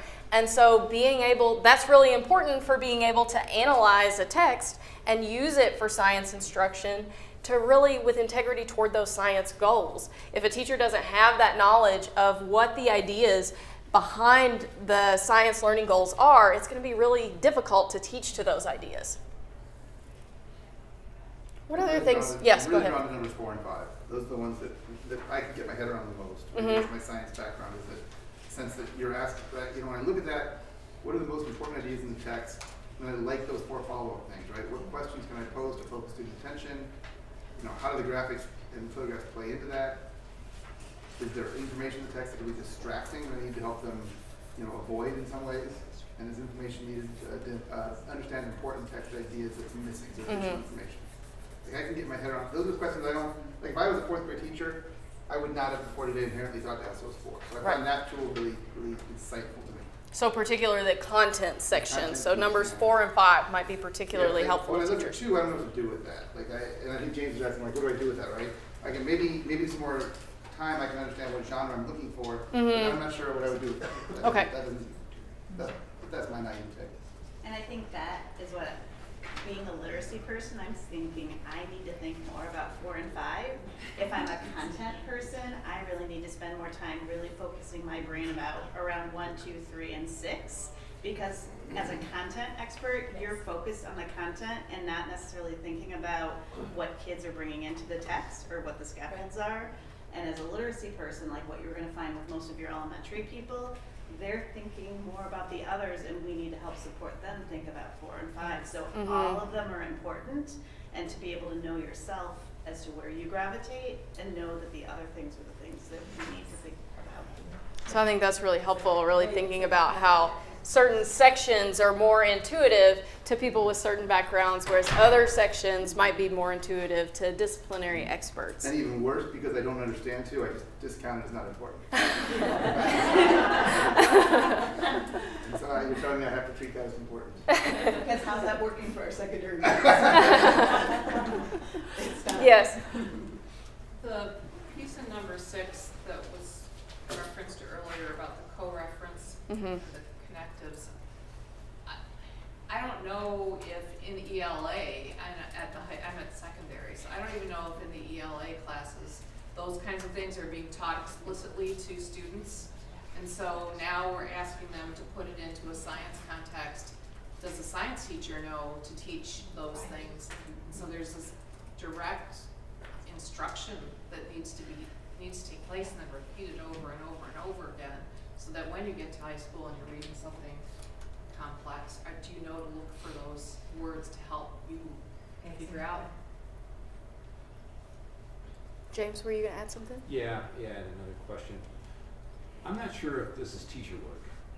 It's Okay. a layer we're missing in many districts. This is curriculum leader work that should be handed to grade level teachers. Yeah. You want to say more about that? Anybody? Yes. There's this like movement of teachers that are all angry because they feel like they're not respected. But I don't know why they want 2 jobs. If they want to be curriculum developers, they can be, right? But like take this curriculum that people have worked all this hard work to do and use it and then learn how to do it. And then if you're super ambitious, then try it. But like the whole idea of trying to do this yourself is not feasible as a classroom teacher.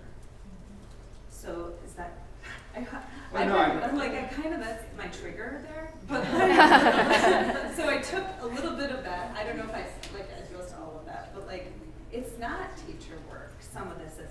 Like, it's part of the curriculum development, and that's why it's probably important to have the literacy people involved as well. Yes, yes, this has really sparked conversation, so let's go with it. Yes, what would you like to add? So even before you said that, I thought this might be really helpful in a group situation, where if you were working in maybe a PLC of teachers or a grade level team or something like that, you could all be looking at a text together. You could be searching out texts that fit your curriculum really well for that year. And it also might be really helpful for long-term planning. If you wanted to say, okay, as a whole group, we're all going to look for different texts that would be really helpful for us this year, and we want to try to find things with different genres. We want to find things that connect to the different science pieces. I think as a group, it would be much easier to tackle, or as a long-term planning, it'd be easier to tackle. Yes. I want to go to the question, what challenges might teachers encounter? When we think about the essential practices, and when we went through those whole essential practices in these text sets, when we were going through the learning the text sets was about a topic, so we would read multiple books about bees. But now I'm challenged thinking about like the ecosystem, like thinking about squirrels and coral reefs and how a text set would be built from that standpoint. So from more of like the disciplinary core ideas lens, right? Yes. And I was thinking this is a nice way to go back and look at text. So like if your students are having difficulty, what caused the difficulty? So was it complexity of the actual text or the content for, you know, the way it's written, because this may not be for design, but maybe for, as students are struggling, what about this text is difficult, and what can I scaffold to teach them? So also opportunities for thinking about a retrospective analysis and even Like, I think reflecting this on is a instruction. really nice problem solving. What can I help them with that I need to give them more support? Because Excellent. the content was more difficult, so I Mm-hmm. need to scaffold that content. Or the complexity of how it's written. You know, I look at this as more of a problem solving Right. to help you scaffold your kids in text. Can I add something? I guess I'd like to contest a little bit the idea that this is too much work for teachers. I feel as if we are continually taking things away from teachers and just handing them regurgitated things that they have to spit out. And then there is no ownership over what you've done. And there is a strong need for us to empower people rather than say this is what you need to teach.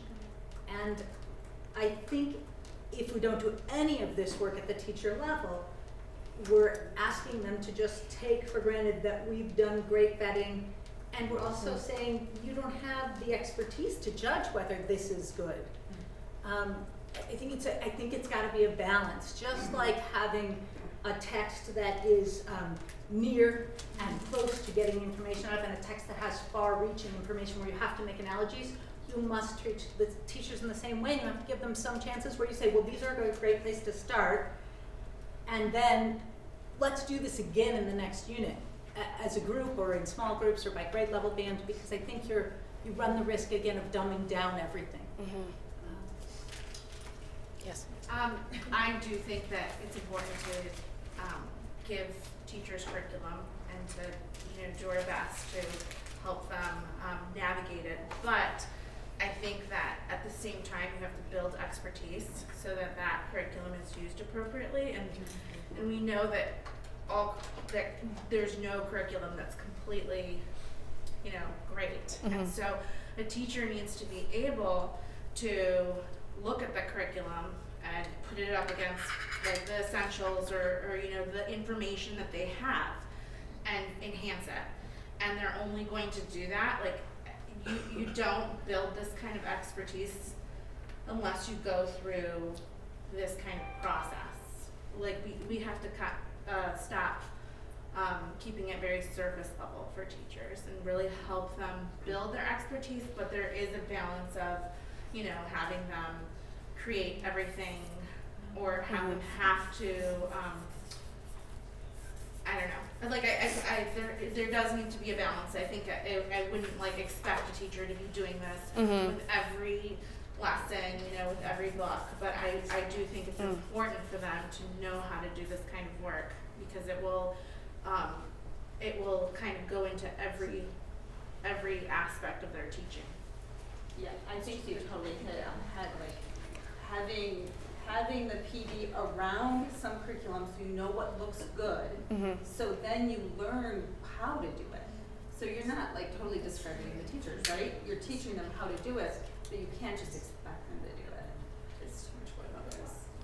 Did you have something to add? And I was just thinking too, and I'm thinking from an elementary perspective, if I as a teacher knew about this and I have all these books in my book room and what I'm going to pull, because we said one of the challenges is time, why would I pull this book if it really doesn't align with my purposes? So I could be doing science in my literacy, so that might not be in my science curriculum and the resources that have been provided in science, but how can I use this process of thinking to be smarter with my time choices and the text that I'm pulling in, so I'm building that prior knowledge in my literacy time and choosing texts that tie to my phenomena in science, and is this a good match or not a good match? Right. So agreement, like Colleen and I were talking about how we might go through this process within PD with our teachers just to give that experience, but how do we as system leaders go through this process and really being intentional about choosing text because it can't fall on the backs of teachers. And then I think you had something, and then James. Yeah, I just wanted to kind of give my own perspective on a thing that I found challenging. In the text analysis tool, the content section seems to ask the right questions, but it seems like there's a step zero that's missing for me of like, what's the instructional purpose of the text? Right. Is the frame that you use to even begin the tool. So I think we get bogged down in content sometimes without purpose. Right. So I just wanted to add that. So you would add, I what would is add the step instructional zero. purpose, just really explicitly, right? What are my goals for instruction? Yes. Yes, And James? On a personal note, I could really ride the wave with the two of you in the way that you described how this might be useful. You know, I can see how we might use it in this context as leaders, but then I also see the need for local teachers to at least have this experience. Because I might not want them to read about coral reefs. Instead, we might read this news article that just came out about local water quality. Right. And look at an ecosystem there based on temperature changes or so. So, and in doing so, then I would need to be able to analyze that text to know what key features I want to focus on with my students. So that's personal. But online, there were several comments. Okay. Go right ahead. There's a lot of talk online. Oh, good. So someone mentioned that if you Google Next Generation Science Standards Read Alouds, you can find a compilation of suggested texts developed by someone in Wisconsin. While this is not a specific list by anyone for Next Gen, it is a nice start and gives great ideas for which text to use when teaching the different learning objectives. Standard slide. Someone want to chime in on that? Yeah, me. Yeah. So those lists, I've looked at a lot of them, and they're very often aligned to the topics. Like it'll be a bunch of books about energy. But what, as science people, we would love the ELA folks to hone in on more is this level. Or like Rich was saying, the topic pages or the bundle of PEs, but the DCIs and the cross-cutting concepts, because largely the science and engineering practices are not going to be used in what we are talking about. There's one, but most of them are not about what we're doing. But the core ideas and the cross-cutting concepts are not at that topic level. It's at the it's really, these focus on interactions among things, and they're not even at the phenomenon level. Right. Like we're digging way far into this, where those lists, my experience has been, are very much about, oh look, there's this topic of energy in 4th grade. Let's go find every book that has the word energy in the title and throw it into this list. When that's not really what energy in 4th grade is about. And the links really need to happen at the orange and green level on a page, not at that sort of big, bold topic thing. And so, in addition to all the other things that are being said online, is I'd like to throw out the idea that one thing that we all need to work on is maybe evaluating some of those lists, getting rid of the fluffy stuff that doesn't work, looking at maybe some of the ELA essentials work that has happened. How can we connect with the Michigan ELA essentials work, but put a science spin on that that is appropriate and grade level connected, because some of it's not. And so that's why we scheduled tomorrow, is to really provide us some time to work collaboratively, to think about products we could create that move us in the right direction, using all the things we're learning, and then how do we get PD opportunities, webinars, readings, all kinds of things that we might create as a collaborative group that blends together the science and the ELA stuff. And just to build off what Mary's saying, I think we have a naivete in the way that we look at each other's work. I know I'm guilty, and I'm fully admit that. Where I felt a book was a book, and you just put it in there where you need it. And I'm learning quite a bit right now, honestly, about the complexity of when to choose a book and where it belongs and how. And I think that same sort of shifting of lenses needs to actually take place in ELA as well, to where they see these standards as being much more complex than what they appear to be on the surface when you're looking at it from a topic level, as Mary suggested. But narrowing down and focusing in on exactly what it is you need, and that will help you then select that text. And I think this is really a great conversation. Because I think a lot of the books we have are those top books. Right. Yes. And Well, it's not getting us to the level of thinking that we want. I mean, I think that these disciplinary core ideas, even just these two examples, right, really speak to the complexity of this work, because it's very unlikely that you're going to go to the library and find a book that exactly addresses this perfectly, right? You're not going to go and find a book called Ecosystem Dynamics, Functioning, and Resilience. And if you did, it probably wouldn't be very interesting anyway.